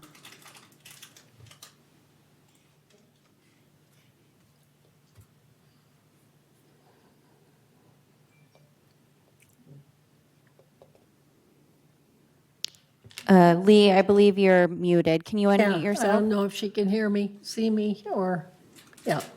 She's muted. She's muted, yeah. Can you hear me now? Yes. Yes. Is there any way to include another street with a stop sign, or please give us a suggestion that would work? On Calzado, there is a resident who doesn't observe the stop sign, and many of us have almost been hit by her car. She drives out of the street like a bat out of hell. That's the comment of the residents. And we would really like to be able to walk our street safely. She's not the easiest person to talk to. Thank you. All right, thank you. After the meeting, can she tell them? All right. Pardon? Oh, Can she tell Chief Munez what street it is after the meeting? oh, yes, yes. We might have someone just wait there in a patrol car. Okay. All right, there was another comment? Yes, it came in via email. It's from Philip Erms, Manor 3275P, as in Patrick. The subject is flashing light stop sign. He stated, I just moved here from Ohio last September. The only flashing light stop sign I have ever seen in my life, I'm 86 years old, was on SR 185 when it teed into SR 48 near Covington, Ohio. This area was typical of a very, very dark country road where it is pitch black surrounded by cornfields with no lights in sight. Since SR 48 was busy even at night, I assumed a serious traffic accident happened before with a car on SR 185 skidding around through the stop sign and crossing SR 48 in the middle of the night and being hit by a car on SR 48. If there is a history of serious accidents at night at a specific intersection, then put up a flashing light stop sign. I drive around Laguna Woods Village at night, and I very seldom see another car. The old people are sleeping or watching TV. A Globe statement states, according to a staff report, traffic specialists wrote up almost 500 stop sign violations in 2021. What does this mean? I don't know. Do drivers pay for any stop sign violations? How many stop sign violations occur at night? Was anybody hurt? Was any car damaged? You might, as a side issue, email staff reports to residents who want them. In Laguna Woods Village, almost everyone drives relatively slow. In the California tradition, they often roll through the stop sign. So I have to say, so what? What is the harm? When is the last time that a person had to go to a hospital due to an accident involving rolling through the stop sign at night? When is the last time that a car was seriously damaged due to an accident involving rolling through the stop sign at night? I recommend that one, Laguna Woods Village does not buy these flashing light stop signs, and two, that they request that its security personnel not enforce routine stop sign violations. The exception is when a car barrels past a stop sign without even an attempt to stop. And that is all from the resident. Thank you. Are there any more comments? So, I have a comment. I just want to say that flashing stop signs they're solar powered, so they run all the time. We're talking about daytime issues with people walking. Yes, at night it's very quiet here. But yeah, we do need to protect our citizens from people running stop signs. Thank you. okay, Juanita? If anybody would like to see what they look like, I direct you to the Kaiser Medical Facility, Alton and San Canyon. They have put in the flashing stop signs, and I inquired as to why, and they said people don't even notice it, whether they're walking or driving, they just go. And it's a safety thing, and they feel like even in that small location, that it has really helped with the safety of their members going in and out of buildings. So if you want to see what it looks like, go up there. Thank you. Any other comments? We're ready to vote? Okay. So all those in favor? So we have 1, 2, 3, 4, 5, 6, 7, 8 in favor. Okay. And Don. Okay, 9. And all those opposed? You have 1? Okay. Okay, the motion passes by unanimous consent. No, not unanimous. I'm just going to stop saying unanimous or whatever. I get them so mixed up. Okay. So the next item on the agenda is the miniature horse. So we need to entertain a motion to approve sponsorship of the miniature horse at the Equestrian Center. So this is the 28 days notification has been satisfied. So would you like to read the resolution? Yes, I will. There are several sections in here that are boilerplate and do not exactly apply to this, but I will tell you what they are and maybe not read them because they don't apply. However, it's there because it's in the contract. Resolution 90-22-XX, donation agreement between GRF and Mr. and Mrs. Fox. This agreement, entered into the 5th day of July 2022, is by and between the Golden Rain Foundation, GRF, a California nonprofit mutual benefit corporation, and Mr. and Mrs. Fox, donor, who donated $3,000 for the Laguna Woods Village Equestrian Center to be used for the mini horse Sebastian's care. And whereas GRF and donor recognize the importance of community facilities and amenities, and whereas GRF and donor acknowledge the benefit of donations when they have a purpose consistent with GRF goals and are in the best interest of Laguna Woods Village, and whereas the donor has offered to donate $3,000 for the Laguna Woods Village Equestrian Center to be used for mini horse Sebastian's care. And whereas the Recreation and Special Events Department Director or Financial Services Director reviewed and affirms that the proposed donation meets the criteria for acceptance contained in the GRF donation policy, which is one, or A, meets a true need of the facility, B, does not interfere with the intended current or future use of the facility, and C, does not require the relocation of other equipment or infrastructure to accommodate the donation. Now therefore be it resolved July 5th, 2022, that GRF and donor, in accordance with the described conditions and obligations hereinafter set forth, and cut out the word and, agree as follows. Section 1, donation known as $3,000 for the Laguna Woods Village Equestrian Center to be used for mini horse Sebastian's care, described below, is donated in its entirety to GRF, hereafter owned by GRF and managed on behalf of the residents of Laguna Woods Village by Village Management Services, Inc. Section 2, the donation description, $3,000 for the Laguna Woods Village Equestrian Center to be used for mini horse Sebastian's care. The space of the facility is the Equestrian Center, and its location is the Equestrian Center. Section 3, the amount of the donation, the item cost is $3,000. There's no installation cost. There's no maintenance cost. The total estimated donation is $3,000. Sections 4, 5, 6, and 7 all apply to actual physical things, buildings or other things, but I'm not going to read that. This is the boilerplate. And resolve further that the officers and agents of this corporation are hereby authorized to carry out this resolution as written. I move that we accept this resolution. I second it. Debbie? Any discussion? Question for the, I'm sorry. Go ahead. It's for the future reference. I thought in the last meeting that we discussed this, that, the $3,000, which doesn't include any movement, equipment, or building, or anything, doesn't need to go on 28 days. Am I wrong on that? Or, because for the future reference, we don't have to do I don't it. believe you are wrong. I think you're right.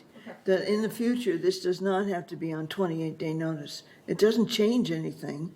It is a donation. We either Absolutely. accept it or we don't. Yeah. So for future reference, we won't. Okay, I just want to make sure. Thank you. Thank you. I just have one comment. I would just like to say that Mrs. Fox loves Sebi, and she's so happy that she was able to help. Great. Oh, thank you. Juanita? I'm just curious, there's never been any breakdown. What will the $3,000 and how long? I know it's for 5 years. Will that cover his care for 5 years? No, Yvonne can answer that. Yvonne? Okay, section 4 specifically calls out the 5 years, as does section 7. I'm And sorry, so, it's boilerplate. Boilerplate, okay? They have to put in the resolution. do we have any idea how long $3,000 will? Yes, I do. There? Yvonne? And I just, we need to be sure and specify that GRF will go back to paying after that donation runs out. We're not going to leave him out there untended. That donation I on think top that's of that got nothing to do with the GRF spending money. That donation is just extra for that horse. That's all it is. But during GRF the time continue that to they're- support it's the in horses. force, Okay, right. We're not supposed to be going back and forth. Anyway, was Yvonne able to answer that question?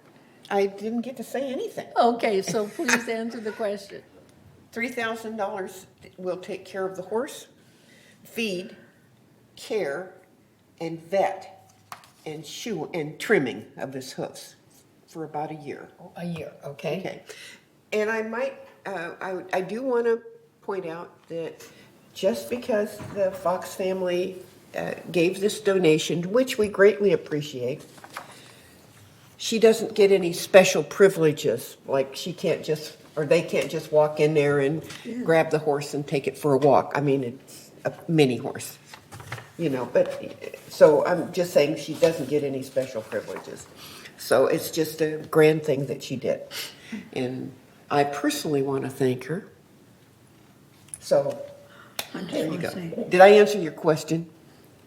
Yes, Okay. 1 year is what I was going for. All right, are there, Yeah. Joan? Also, she states it's $228 per month that covers their feed and hooves and everything. So it's for a year. Any other questions? Are there any objections? So if there are no objections, then the motion to approve the sponsorship of the miniature horse at the equestrian center is approved by unanimously. Unanimously. Okay, thank you.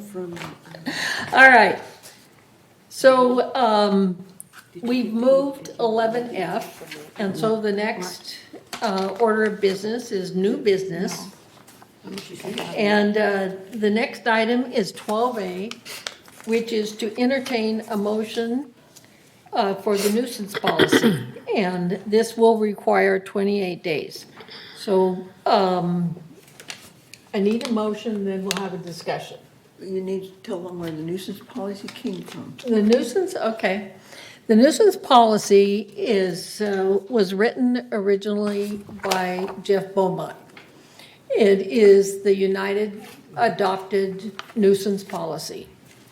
And in the interest of being able to have a consistent policy across all the boards, which is what we're aiming for, okay? I asked staff if they would present the United policy adapted to GRF and place it on our agenda to be approved. And I feel comfortable with that because Jeff Beaumont is also the one that has written our anti-harassment policy and the charter for the new hearing board. So would you like to read the resolution? Resolution 90-22-XX, nuisance policy. Whereas the Board of Directors has recognized the need to revise the harassment and nuisance policy, and whereas on June 7th, 2022, the Board of Directors approved an interboard anti-harassment, anti-abuse, and anti-intimidation policy and formation of a joint hearing body. The policy and joint hearing body were approved for initial notification and have been postponed 28 days to comply with Civil Code 4360.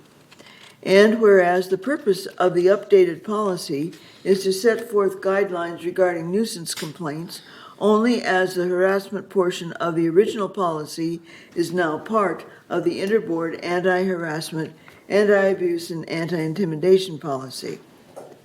Now therefore be it resolved, and the date should be August 2nd, 2022, the Board of Directors of this corporation hereby approves the nuisance policy as attached to the official minutes of this meeting.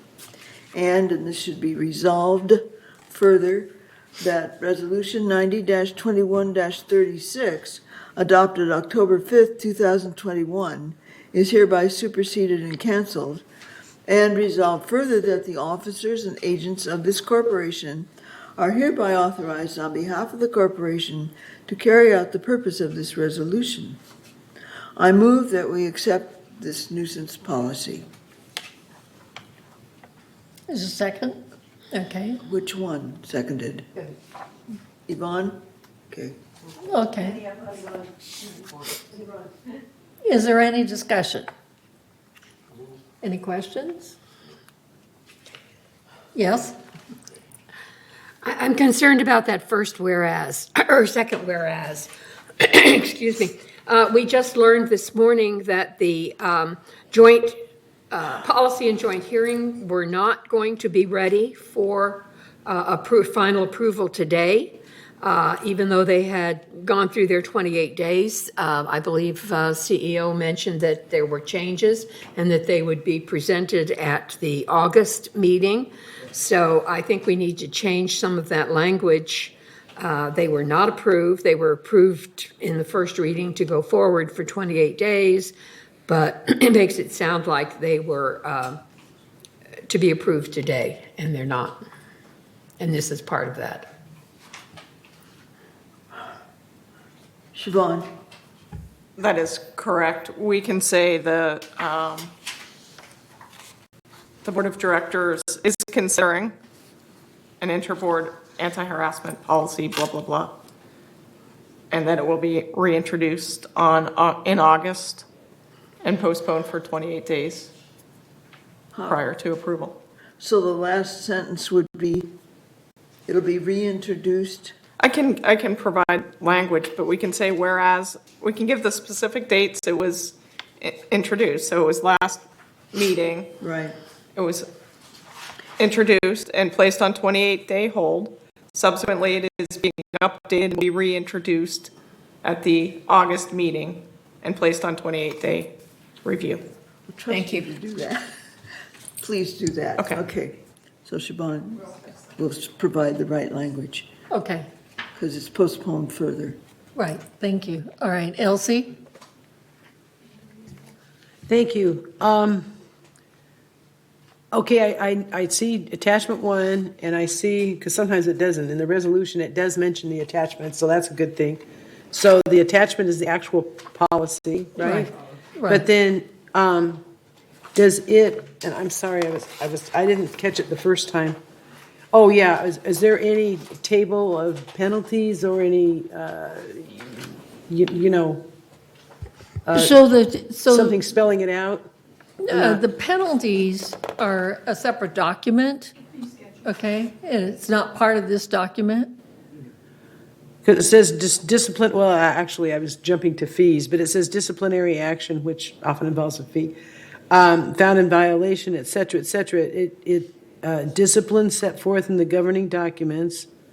So it would be the usual table of disciplines with, 90 days without TV, et cetera. Right, we have to update that too, that's going to be one of our processes. Okay, so this. But it doesn't impact this policy. So this resolution, and I love the policy, I love it all. This resolution has the attachment, which in turn then refers to an overall violation policy, which we're going to update. We're going Super. to we'll as it update the goes- member discipline process and the monetary fines. Not especially the dollar amounts, but the definition. And the ranges. Yeah. Thank you for that clarification. I appreciate it. Okay. All right. Are there any other comments? I just was asking, Siobhan, this it's on. It has different versions with different boards, or is one version only for all boards? The only difference, this one and thirds, is that thirds has a little bit more in the description, but all the provisions are the same as thirds. I just want to make sure that compliance have only one document to work off rather than And that's the 3, purpose. 4 different versions. Right, that's the purpose. Okay, thank you. Thank you. All right. Jim? Yeah, just one question. I had read briefly that the AB 1410 addresses nuisance or harassment, and I thought I had read that Mr. Beaumont had some disagreements with that. No. Not at all. I mean, because he is on this, what is CAI or CIA? Right, he is, Yeah, yes. and yes. I got an email, and I didn't look at it it was 2 or 3 weeks ago, that he had some issues with 1410. But I'm trying to remember that. The wording on that particular 1410, Juanita and I talked about it, so do you want to make a comment on that? Elsie did a lot of research on that. 1410 was amended as of June 30th.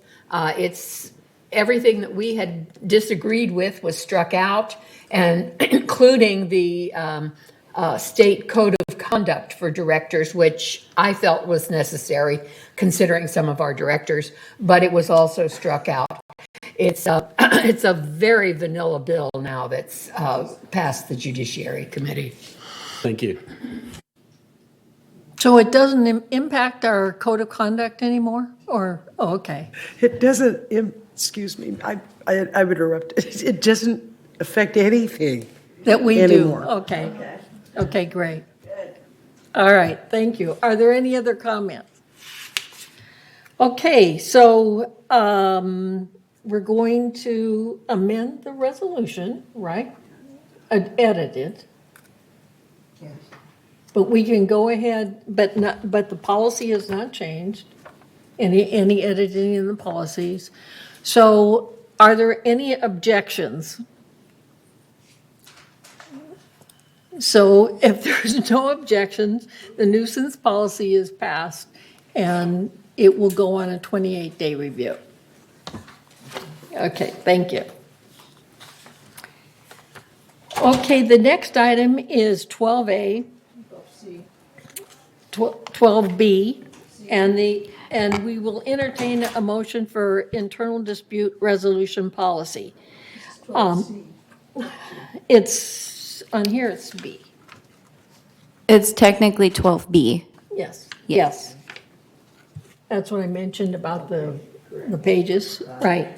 Okay, so before I have Joan read the resolution, I had asked staff to present a resolution for internal dispute because GRF does not have a policy for this. And I've heard a lot of staff, especially recreation, that we need something like this. Even though Davis Sterling says we can have an IDR, okay, we didn't have a policy for it so that we could, resolve disputes or just disagreements. And I can tell you with the recreation area, there's a few. But the only issue I have with this is that it has not gone for legal review. So my thinking is that we can either approve the motion pending on legal review, or we can say we would want legal review and then bring it back next month. That would be up to the board, which you would prefer, okay? Yeah, I would prefer a legal review first. I don't, since we haven't had one, it's really no rush to get this one through. Okay. Juanita, then. We have not had one, but Davis Sterling, which we technically are under, even though we're not a housing mutual, requires one. Right. We really need to have one in order to be in contact with the state law. So I say we put it through, and I'm happy to say depending on legal review, but if anything, it would just be some sort of wordage because we've got to have one. I agree. Okay, Elsie? As usual, I agree with both of the previous speakers. And so could we word a motion, Joan, where like after the 28 days, has the legal review not happened, then it extends again? I mean, right? So you're right, we need a legal review. There's no huge hurry, but she's right. We aren't in compliance. So can we word it that way? So Joan, what's your recommendation? I can word it so that it'll include the legal review within the 28 days. And then if it hasn't occurred, we can do it again if it hasn't occurred, but I'm sure it will. But we'll have an escape hatch, right? That if council just can't get to it in the 28 days, then it'll extend, right? Right, so the motion would be contingent upon to legal I like review. that word. I'm sorry, I forgot about that word. That's a good Right. one. Let me give it a try. Okay, All right. so please read the resolution. Okay. I move we approve this, I have to read the resolution. It would help. Yes. James, before I do this? Yeah, I just want to clarify, I mean, I have no problem with going forward contingent on legal review. Suppose the legal review has significant changes. Then what does that mean for the 28 day? Just roll. Well, it Be would. reintroduced Right, then. right, If there are significant changes, it has to be reintroduced for Right. another 28 days. right, right. All right, let me give it a shot. Okay, did I read it yet? No, we haven't read the Okay. internal dispute. Let's start again. Yes, Resolution 90-22-XX, internal dispute resolution. Whereas the Board of Directors has recognized the need to adopt an internal dispute resolution, and whereas the internal dispute resolution, IDR, policy is to be followed by GRF and its members in connection with disputes relating to the enforcement of the governing documents. And whereas the law requires a fair, reasonable, and expeditious procedure for resolving such disputes, and further recognizes GRF to develop its own procedure for these purposes, known as IDR, or Meet and Confer. Now therefore, be it resolved, and this will be August 2nd, 2022, the Board of Directors of this corporation hereby approves the internal dispute resolution policy as attached to the official minutes of this meeting, and resolve further that the officers and agents of this corporation are hereby authorized on behalf of the corporation to carry out the purpose of this resolution. I move that we approve this resolution pending a legal review during the 28-day hold, but let's approve it for discussion purposes at this point and postpone our final vote for 28 days per Civil Code 4360. Is there a second? is there a second? Yvonne? Okay, Yvonne, any further discussion? We've discussed it pretty much. Yes, we did. Okay, so there are no objections to the motion? So since there are no objections, the motion is approved based upon the contingency of legal review. And during the 28-day review period. Passed. The motion passed. Unanimously. Unanimously. Okay. All right. The next item, we're coming up to our elections, okay? So we're going to entertain a motion to approve the 2022 annual election schedule and resolution to appoint the Inspector of Election Services. So please read the resolution. Resolution 90-22-XX, approve Inspector of Election Services. Whereas Civil Code 5110 and Corporations Code 7614 require an association to select an independent third party as an inspector of elections. And whereas an inspector of elections is used, among other tasks, to print and mail voter packages, inspect and tabulate ballots, and certify results. Now therefore, be it resolved, July 5th, 2022, that the Board of Directors of Golden Rain Foundation hereby approves a contract to Unilect Corporation to perform inspectors of election services for the 2022 annual meeting of the corporate members, and resolve further that the officers and agents of this corporation are directed on behalf of the corporation to carry out this resolution. I move that we approve this resolution. Second, okay. Is there any discussion? Juanita? Question. On page 3 of 6, the election schedule for 2022, can somebody explain to me what 7th item is delegate election for 3rd? I can. This is the new, it's in the amended bylaws that were approved last year. Each corporation gets a delegate to the GRF Board of Directors. This year, United elected a delegate to the Board of Directors, and that is Don Tibbetts.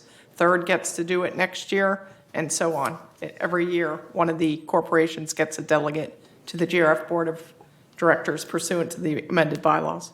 But that has nothing to do with the corporate members meeting, right? Yep, Yeah, it does. Yes, it does. They use a candidate from the GRF pool to serve as their delegate.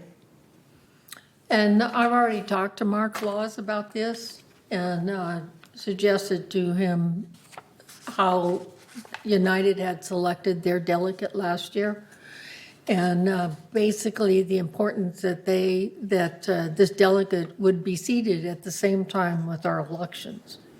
So I just wanted to let you know I've communicated with them in regards to that. So is there any further questions? So if there's no further questions, are there any objections? So if there's no objections, the motion is approved. Thank you. All right, so the next item is entertain a motion to approve a donation from Judy Saxon Trust for Moisture Intrusion. So please read the resolution. Resolution -90-22-XXX. Donation agreement between GRF and Judy Saxon Trust. This agreement, entered into the 5th day of July 2022, is by and between the Golden Rain Foundation, GRF, a California nonprofit mutual benefit corporation, and the Judy Saxon Trust, the donor.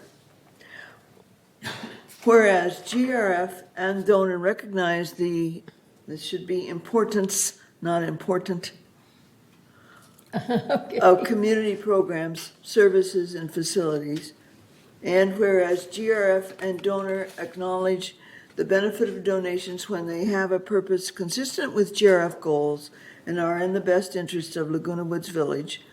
And whereas the donor has offered to donate $15,000 for the benefit of moisture intrusion work completed by the Maintenance and Construction Department.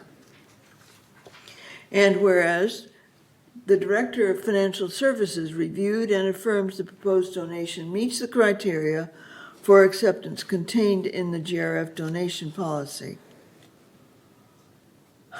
That it meets a true need of the facility, that it does not interfere with the intended current or future use of the facility, and that it does not require the relocation of other equipment or infrastructure to accommodate the donation. Remember, this is still boilerplate. Now, therefore, be it resolved, July 5th, 2022, that GRF and donor, in accordance with the described conditions and obligations hereinafter set forth, and agree as follows. 1, the donation described below is donated in its entirety to GRF, thereafter owned by GRF and managed on behalf of the residents of Laguna Woods Village by Village Management Services, Inc., VMS. Section 2, donation description. A payment in the form of a check dated May 5th, 2022, and paid to the order of Laguna Woods Village is intended for the specific benefit of moisture intrusion work completed within the village. Section 3, the amount of the donation is $15,000. Resolved further that the officers and agents of this corporation are hereby authorized to carry out this resolution as written. I move that we approve this donation of $15,000 for moisture intrusion work from the Judy Saxon Trust. Elsie? You're seconding it? Yes. Okay. I also have just a comment, so, I'm sorry, I was reading along, but, so we corrected every occasion of the 5th of July, 2022 to whatever it is, the 2nd of August, right? No? No, this is not, we do not have to reread this. This is just a donation. We say yes or no. Okay, so how come the other one we had to do it on the city thing? Because we clarified it at the last meeting and it had already been introduced. So we just saw that one through to completion and now we will adhere to the fact that it does not have to go on 28-day review.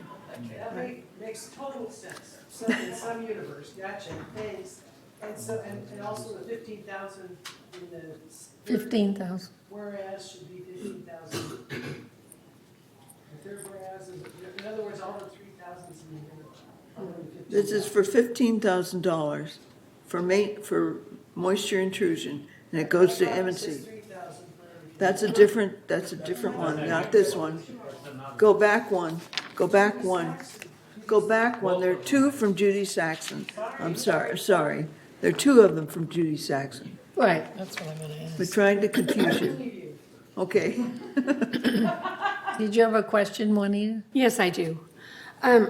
My question, and basically it goes with section 2, intended for the specific benefit of moisture intrusion work completed within the village. I think we need to specify that it's to a GRF facility. Otherwise, we're going to have every resident or member who has moisture intrusion work applying for us to pay for it out of this grant. And I would think that this... That's not what is meant. It goes into a fund used by maintenance and construction for moisture intrusion. No one can apply for it. It's part of a fund that already exists. But except for what we do for GRF facilities This is not through there, it's charged back to the member, moisture intrusion. This would be used for something not pertaining to a member. I don't have an example off the top of my head, either a GRF facility or if there's some training or computer system or something that would benefit moisture intrusion as a whole. Okay. That's the way I read it, but as I say, section 2 says completed within the village. It sounds like any moisture intrusion work that we do in the village, like for residents, they could ask that this be paid for out of this fund. I don't believe so. The fund is under the control of M&C. It's not under the control of residents. Yes. Something universally beneficial to either staff or the division as a whole. The resolution says M&C. Thank you. Are there any more questions? Are there any objections? So if there are no objections, the motion is approved. The next item is to entertain a motion to approve a donation from Judy Saxon Trust for maintenance and construction. Resolution 90-22-XXX, donation agreement between GRF and Judy Saxon Trust. This agreement, entered into the 5th day of July 2022, is by and between Golden Rain Foundation, GRF, a California nonprofit mutual benefit corporation, and the Judy Saxon Trust, donor. Whereas GRF and donor recognized, again, the importance, not important, of community programs, services, and facilities. And whereas GRF and donor acknowledge the benefit of donations when they have a purpose consistent with GRF goals and are in the best interests of Laguna Woods Village. And whereas the donor has offered to donate $3,000 for the benefit of the Maintenance and Construction Department. And whereas the Director of Finance Services reviewed and affirms the proposed donation meets the criteria for acceptance contained in the GRF donation policy.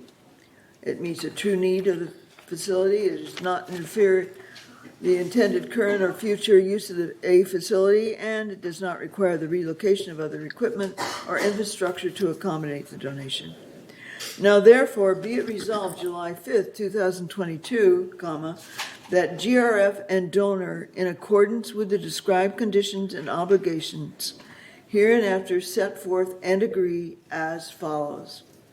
Section 1, the donation described below is donated in its entirety to GRF, hereafter owned by GRF and managed on behalf of the residents of Laguna Woods Village by Village Management Services, Inc., VMS.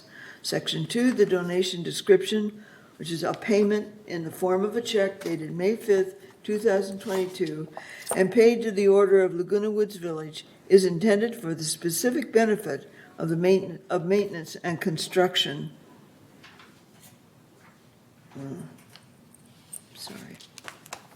Of maintenance and construction. It should be department. Right.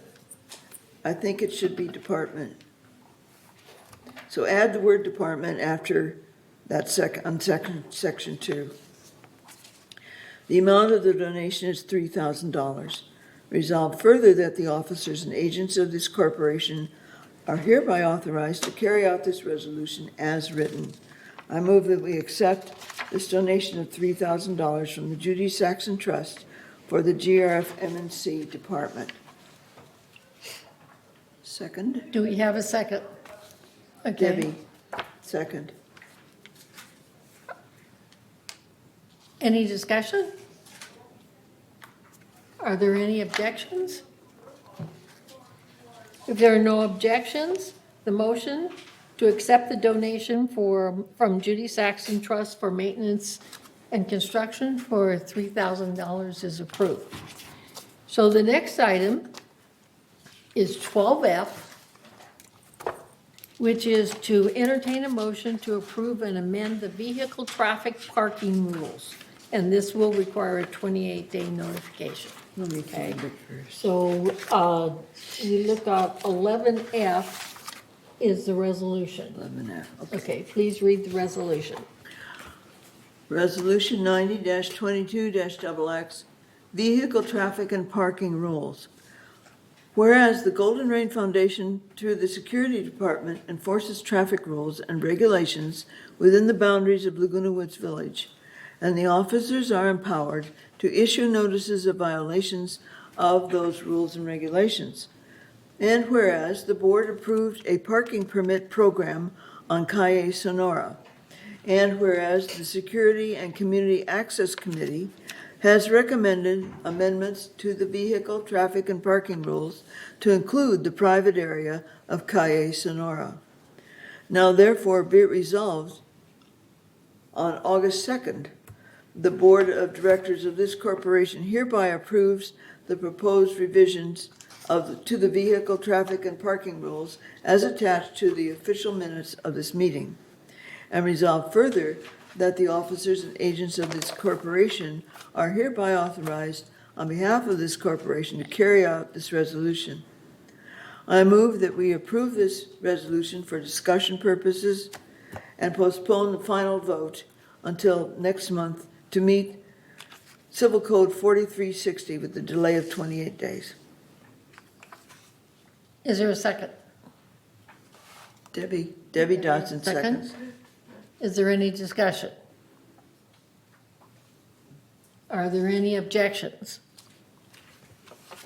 So, hearing none, the motion to approve and amend the vehicle traffic parking rules is approved unanimously. Thank you. All right, so the next part of our meeting is to take a 5-minute break if you choose. Does everybody want to take a 5-minute Yes, break? please. Huh? Yes. They're saying yes.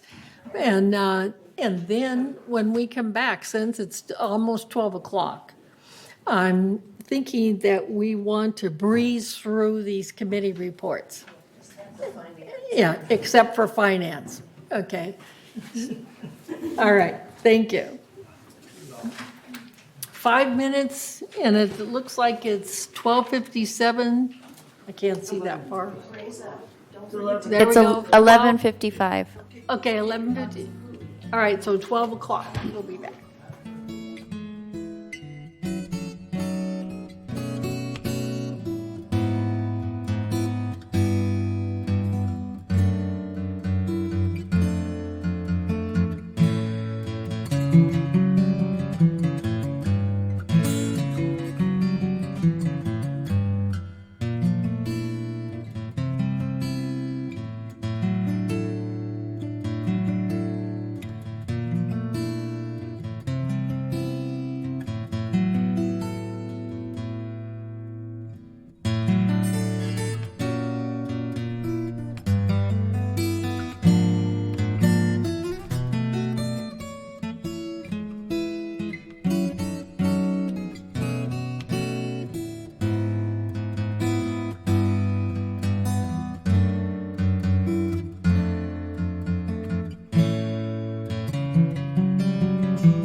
that we should have better facilities for those people, but not, Yeah. Is everybody here? Our lunch is waiting for us. And it's a good one. Yeah, oh, good. Are we missing anybody? We've got everybody here, and Ray said he had to leave? Okay. So we're going to go forward with the committee reports. Director Hopkins, you're on. Okay, we have the first chart.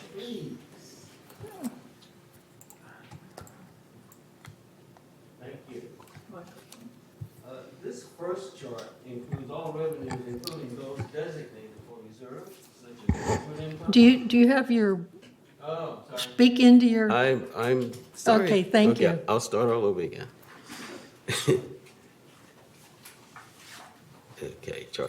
Okay, chart number one. This first chart includes all revenues, including those designated for reserves, such as investment income, transfer facilities fees, and GRF reserve portion of the HOA fee. It also includes the contingency portion of the HOA fees. So through the reporting period of May 31, 2022, GRF had a net revenue of $2,005,000, with total revenue, gross revenue being $19,712,000, and total expense being $17,707,000. GRF was better than budget by $990,000, with total expense coming in at $1,644,000 better than anticipated. The favorable results seen in expenses were partially offset by lower revenues of $654,000. These revenues are significantly impacted by unrealized investment losses this year, and I'll show that on chart 3. Chart 2, please. This next chart displays the operating fund only, which does not include the non-operating revenues I mentioned before, and which also is without depreciation. The report shows a favorable variance of $1,568,000 through the reporting period, with expense better than budget by $1,645,000, offset by revenue, which is worse than budget, by $77,000. Slide 3, please. Now, in slide 1, I mentioned the impact of the current year's unrealized investment losses. The current market value of the GRF portfolio is $18,860,000, compared to the value at inception of $19,031,000. The year-to-date market value has decreased by $870,000, or 4.5%, and the inception has decreased by $371,000, or 1.9% since the inception. The May value, by the way, increased by $127,000. Again, our investment advisor recommends no change in our strategic investment. Slide 4, please. Now, this slide shows the net reserve balance of $30,588,000. The portfolio, cash and non-discretionary investments total $31,815,000, with total payables totaling $1,227,000. This chart demonstrates our strong liquidity, as cash and short-term treasuries are 43% of the net reserve balance. Slide 5, please.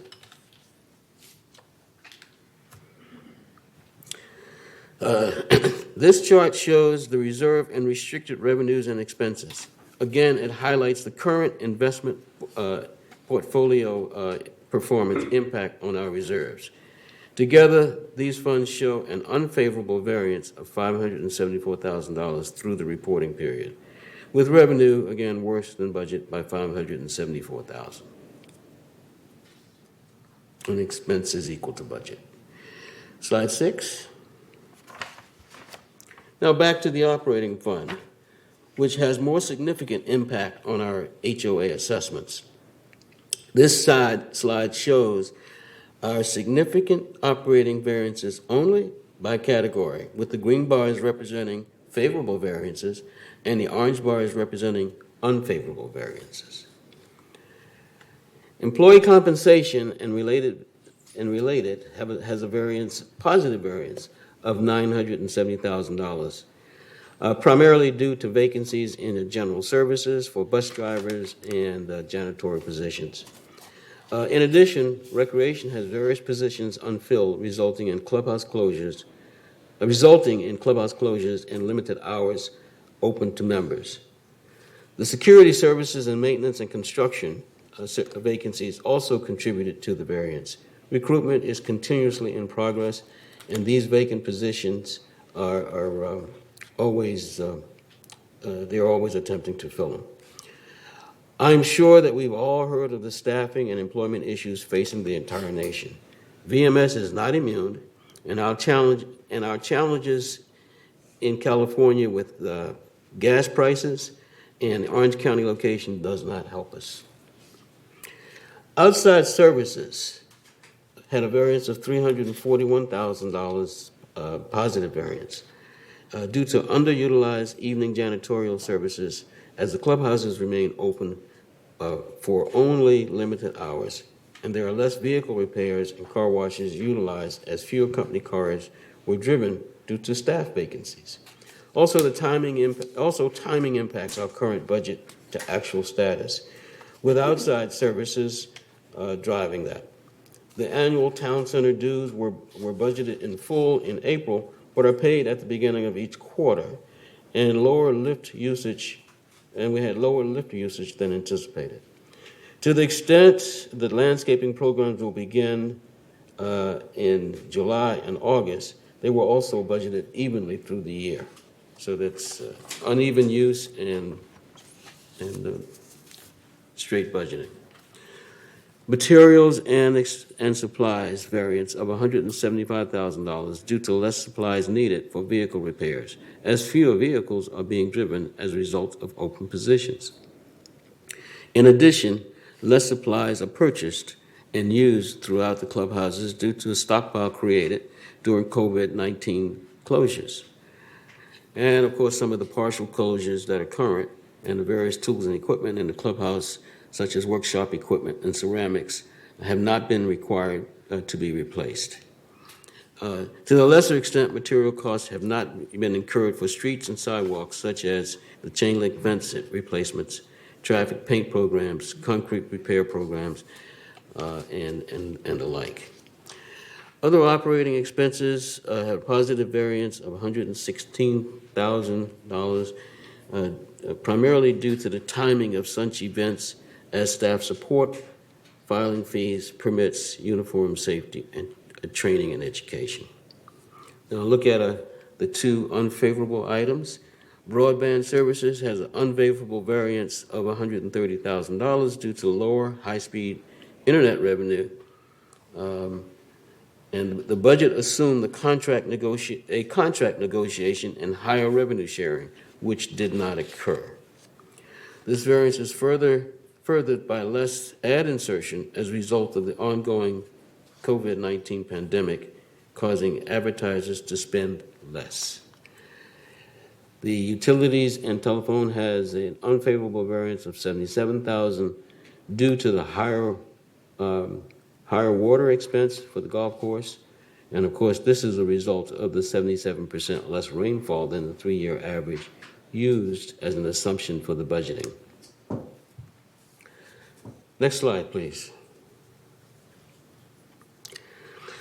Okay, this slide shows our sources of revenue other than assessments, such as fees and rentals. To date, we've received just over $4,121,000 of non-assessment operating revenue.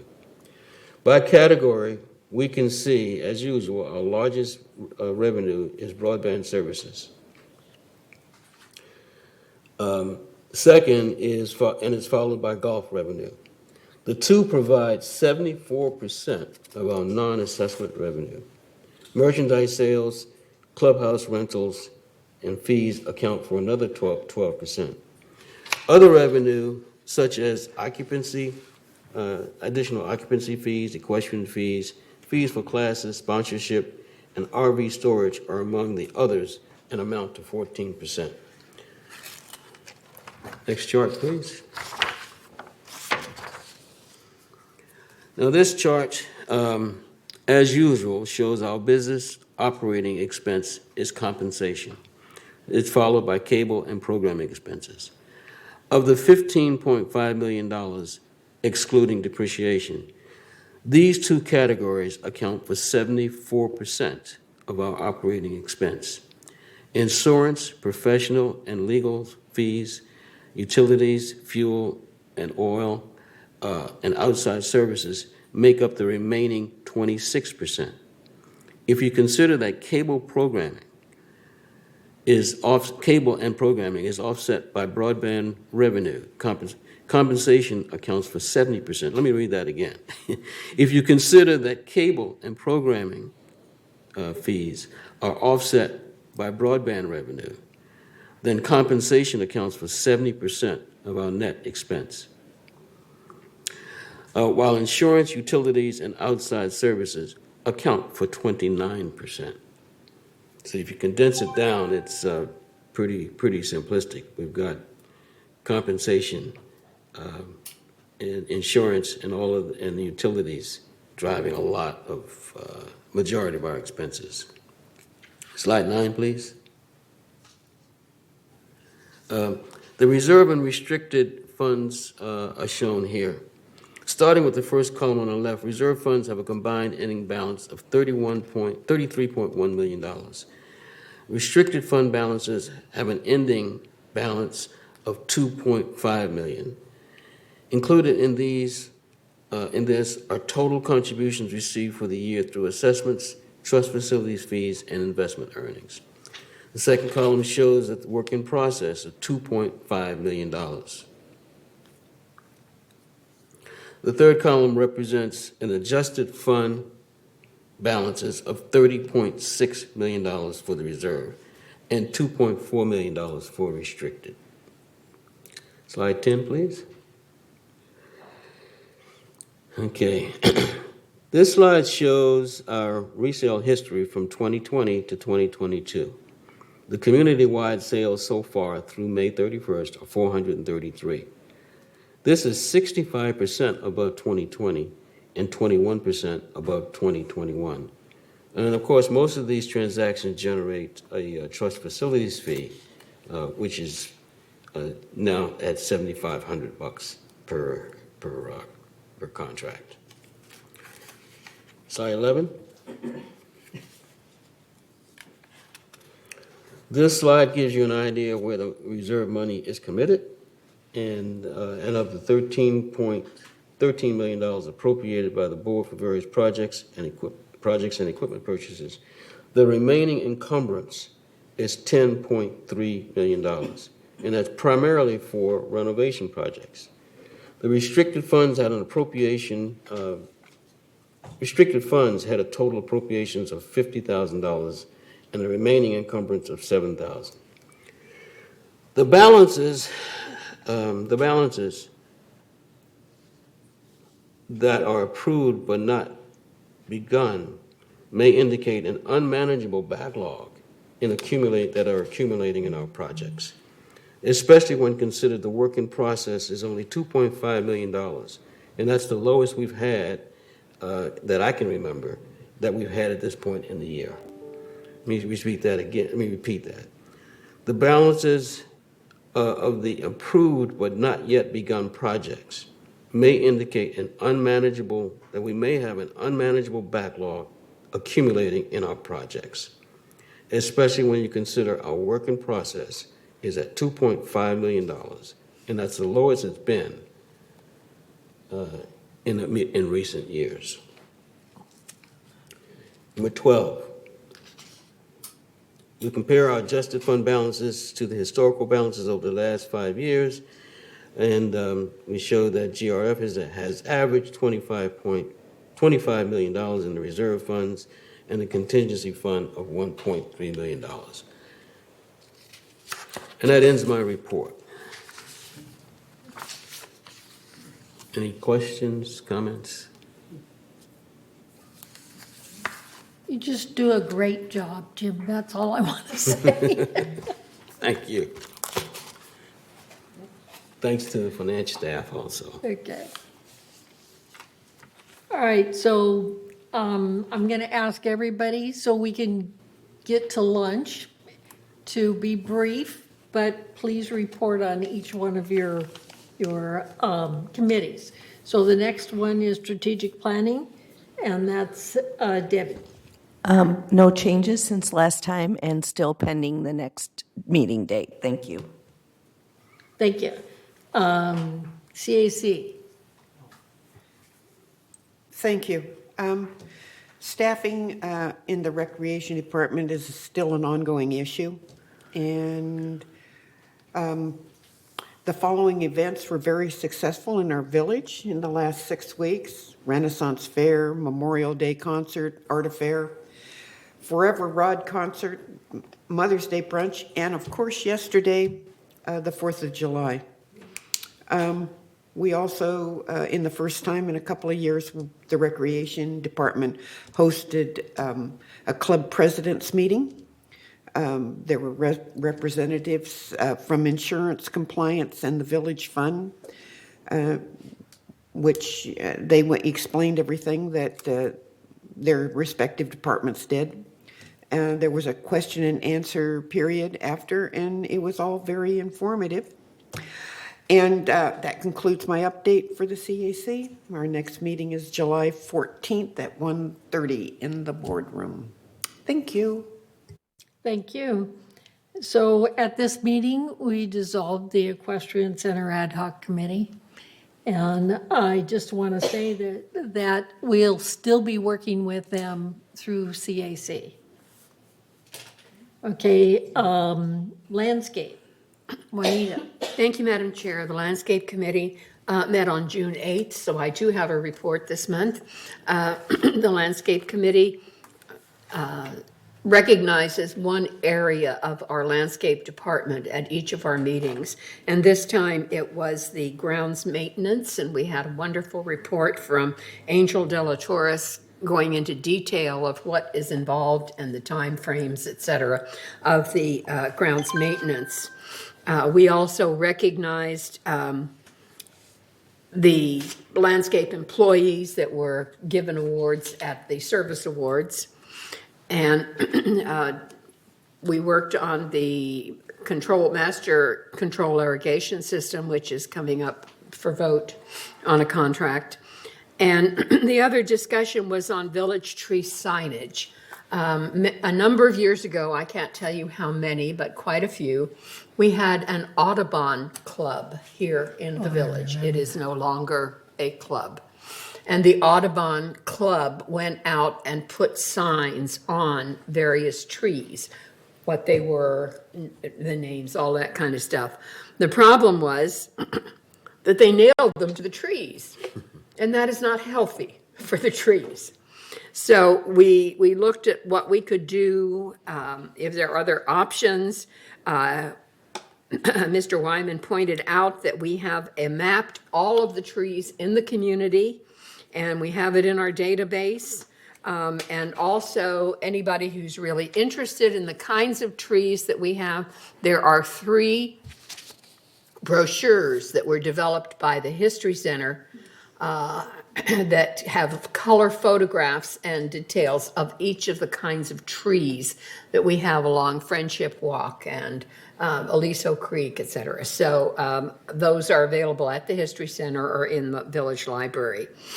Our next meeting is going to be September 14th, because we only meet quarterly, and that will be here at 1:30 p.m. Thank you. Okay, the next one is maintenance and construction. Egon. Okay. As it says, we met on June 8th. We discussed mainly the status of projects that are under construction. Our next meeting will be August the 10th. We had a special meeting on June 29th to discuss Building E, and nothing of any nature or any significance was concluded with that meeting, so that work is still in the open, up in the air. We also had then a clubhouse renovation ad hoc committee meeting on June 24th, where we discussed the selection of the designer to help with the clubhouse one and other clubhouses later. And we made a selection which we recommended to the M&C board, which was then made a recommendation on the June 29th closed meeting, which we will discuss in closed meeting today to select an award, a contract for the designer. Thank you, that's it. Okay, thank you. Meeting Communications, Director Millman. Thank you, Madam Chair. Media and Communications met June 20th, 2022. Media and Communications report was given by Elise Rothrock, who emphasized the usual vast amount of paperwork and publishing that communications does all the time. She mentioned the fact that the docent tours are booked and in high demand. They have 7 prospective docents who have completed a 4-hour training session, and they're up and on their way. We shall soon have Saturdays eventually. Okay. The next thing was broadband services report. Paul gave a report from the broadband services consultant group, saying that one of the things they emphasize, it's very important that it's essential that VMS staff work closely with that group, the consultants, and GRF to determine at what point GRF moves away from cable television and into full-time content streaming. Most programming contracts are for a 3-year term that becomes due at different times. Our revenue has changed also according to who's streaming and who's still got set-top boxes and that sort of thing.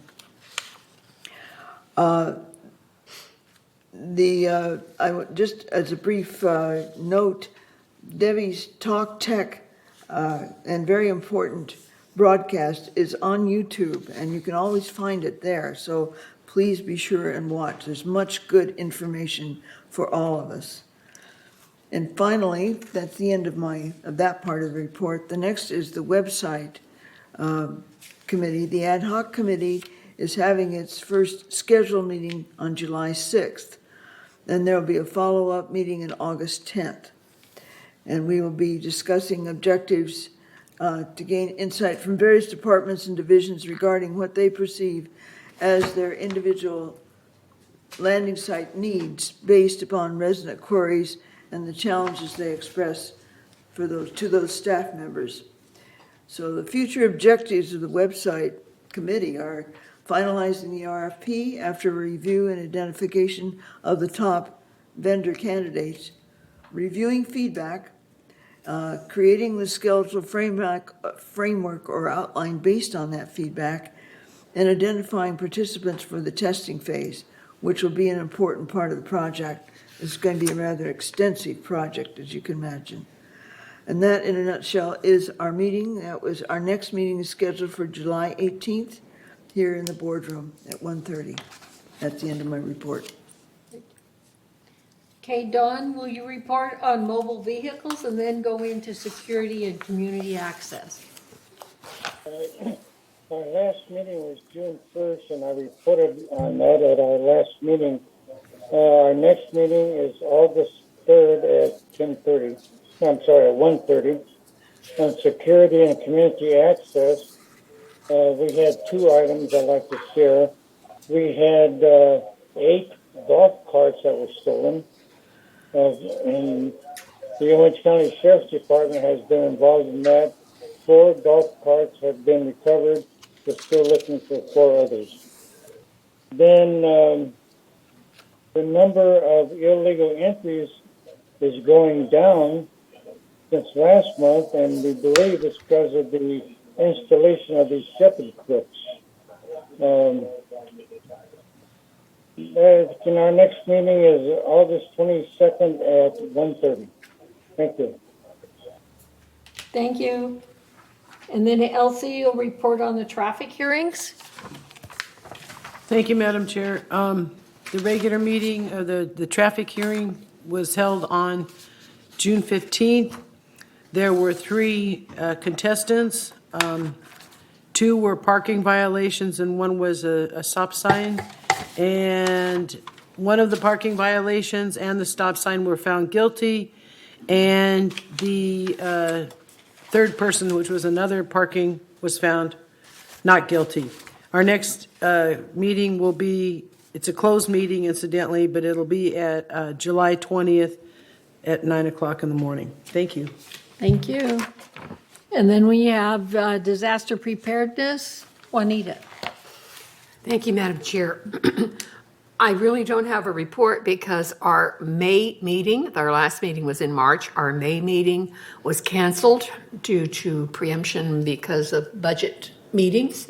So our next meeting will be July 26th at 9:30 here in the boardroom. Thank you. ITAC. There we go.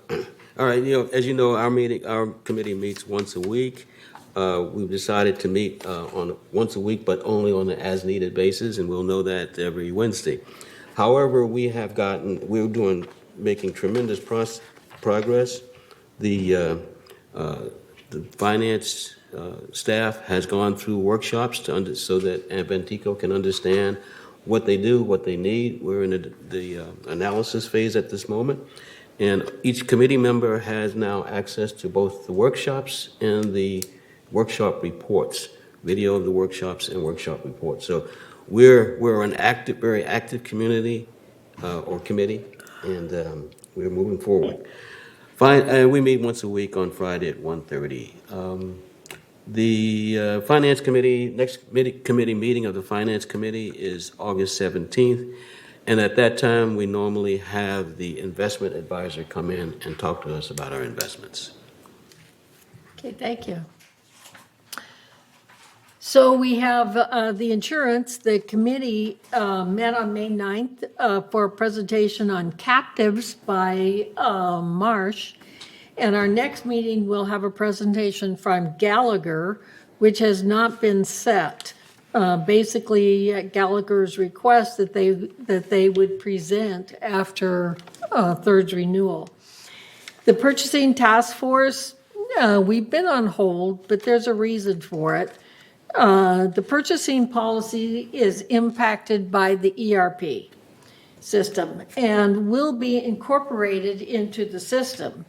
So we've already gone through the workshops, for procurement, and then we'll be going into the test phase. And as soon as this process is clearly defined, the purchasing task force will meet and update the policy. Okay, so any future agenda items? Harassment. No, we have discuss harassment policy, that still stays the same there. And do any of the directors want to make any comments? Okay, Juanita. Madam Chair, for those who are still with us, who might be watching this, we emphasize over and over that the work of this board is done in committees. And I just think it's wrong to say our lunch is more important than the reports of the committees. I think that's a very important part of this board meeting so that they can see what the committees are doing and if they are interested, where they meet and that kind of thing. So I love my lunch too, but I think the committee reports are more important.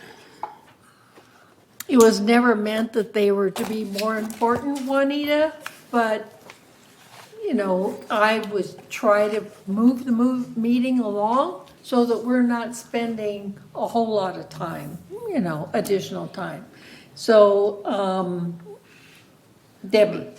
Mine's quick. To Joan's point, all the meetings A lot of television programming is on Village Television, and you can subscribe by going to YouTube. And that way you can watch any of these meetings again or any other meetings that are broadcast. So I just urge our residents to please subscribe on YouTube to Village Television. Thank you. Okay, any other comments? So if there's no other comments, we are recessed to have lunch. And we have an important closed meeting. President Carpenter, what time would you like to schedule closed session? It's currently 12:36. Rather quickly. 1:10. 1 o'clock, that gives us 25 minutes, okay.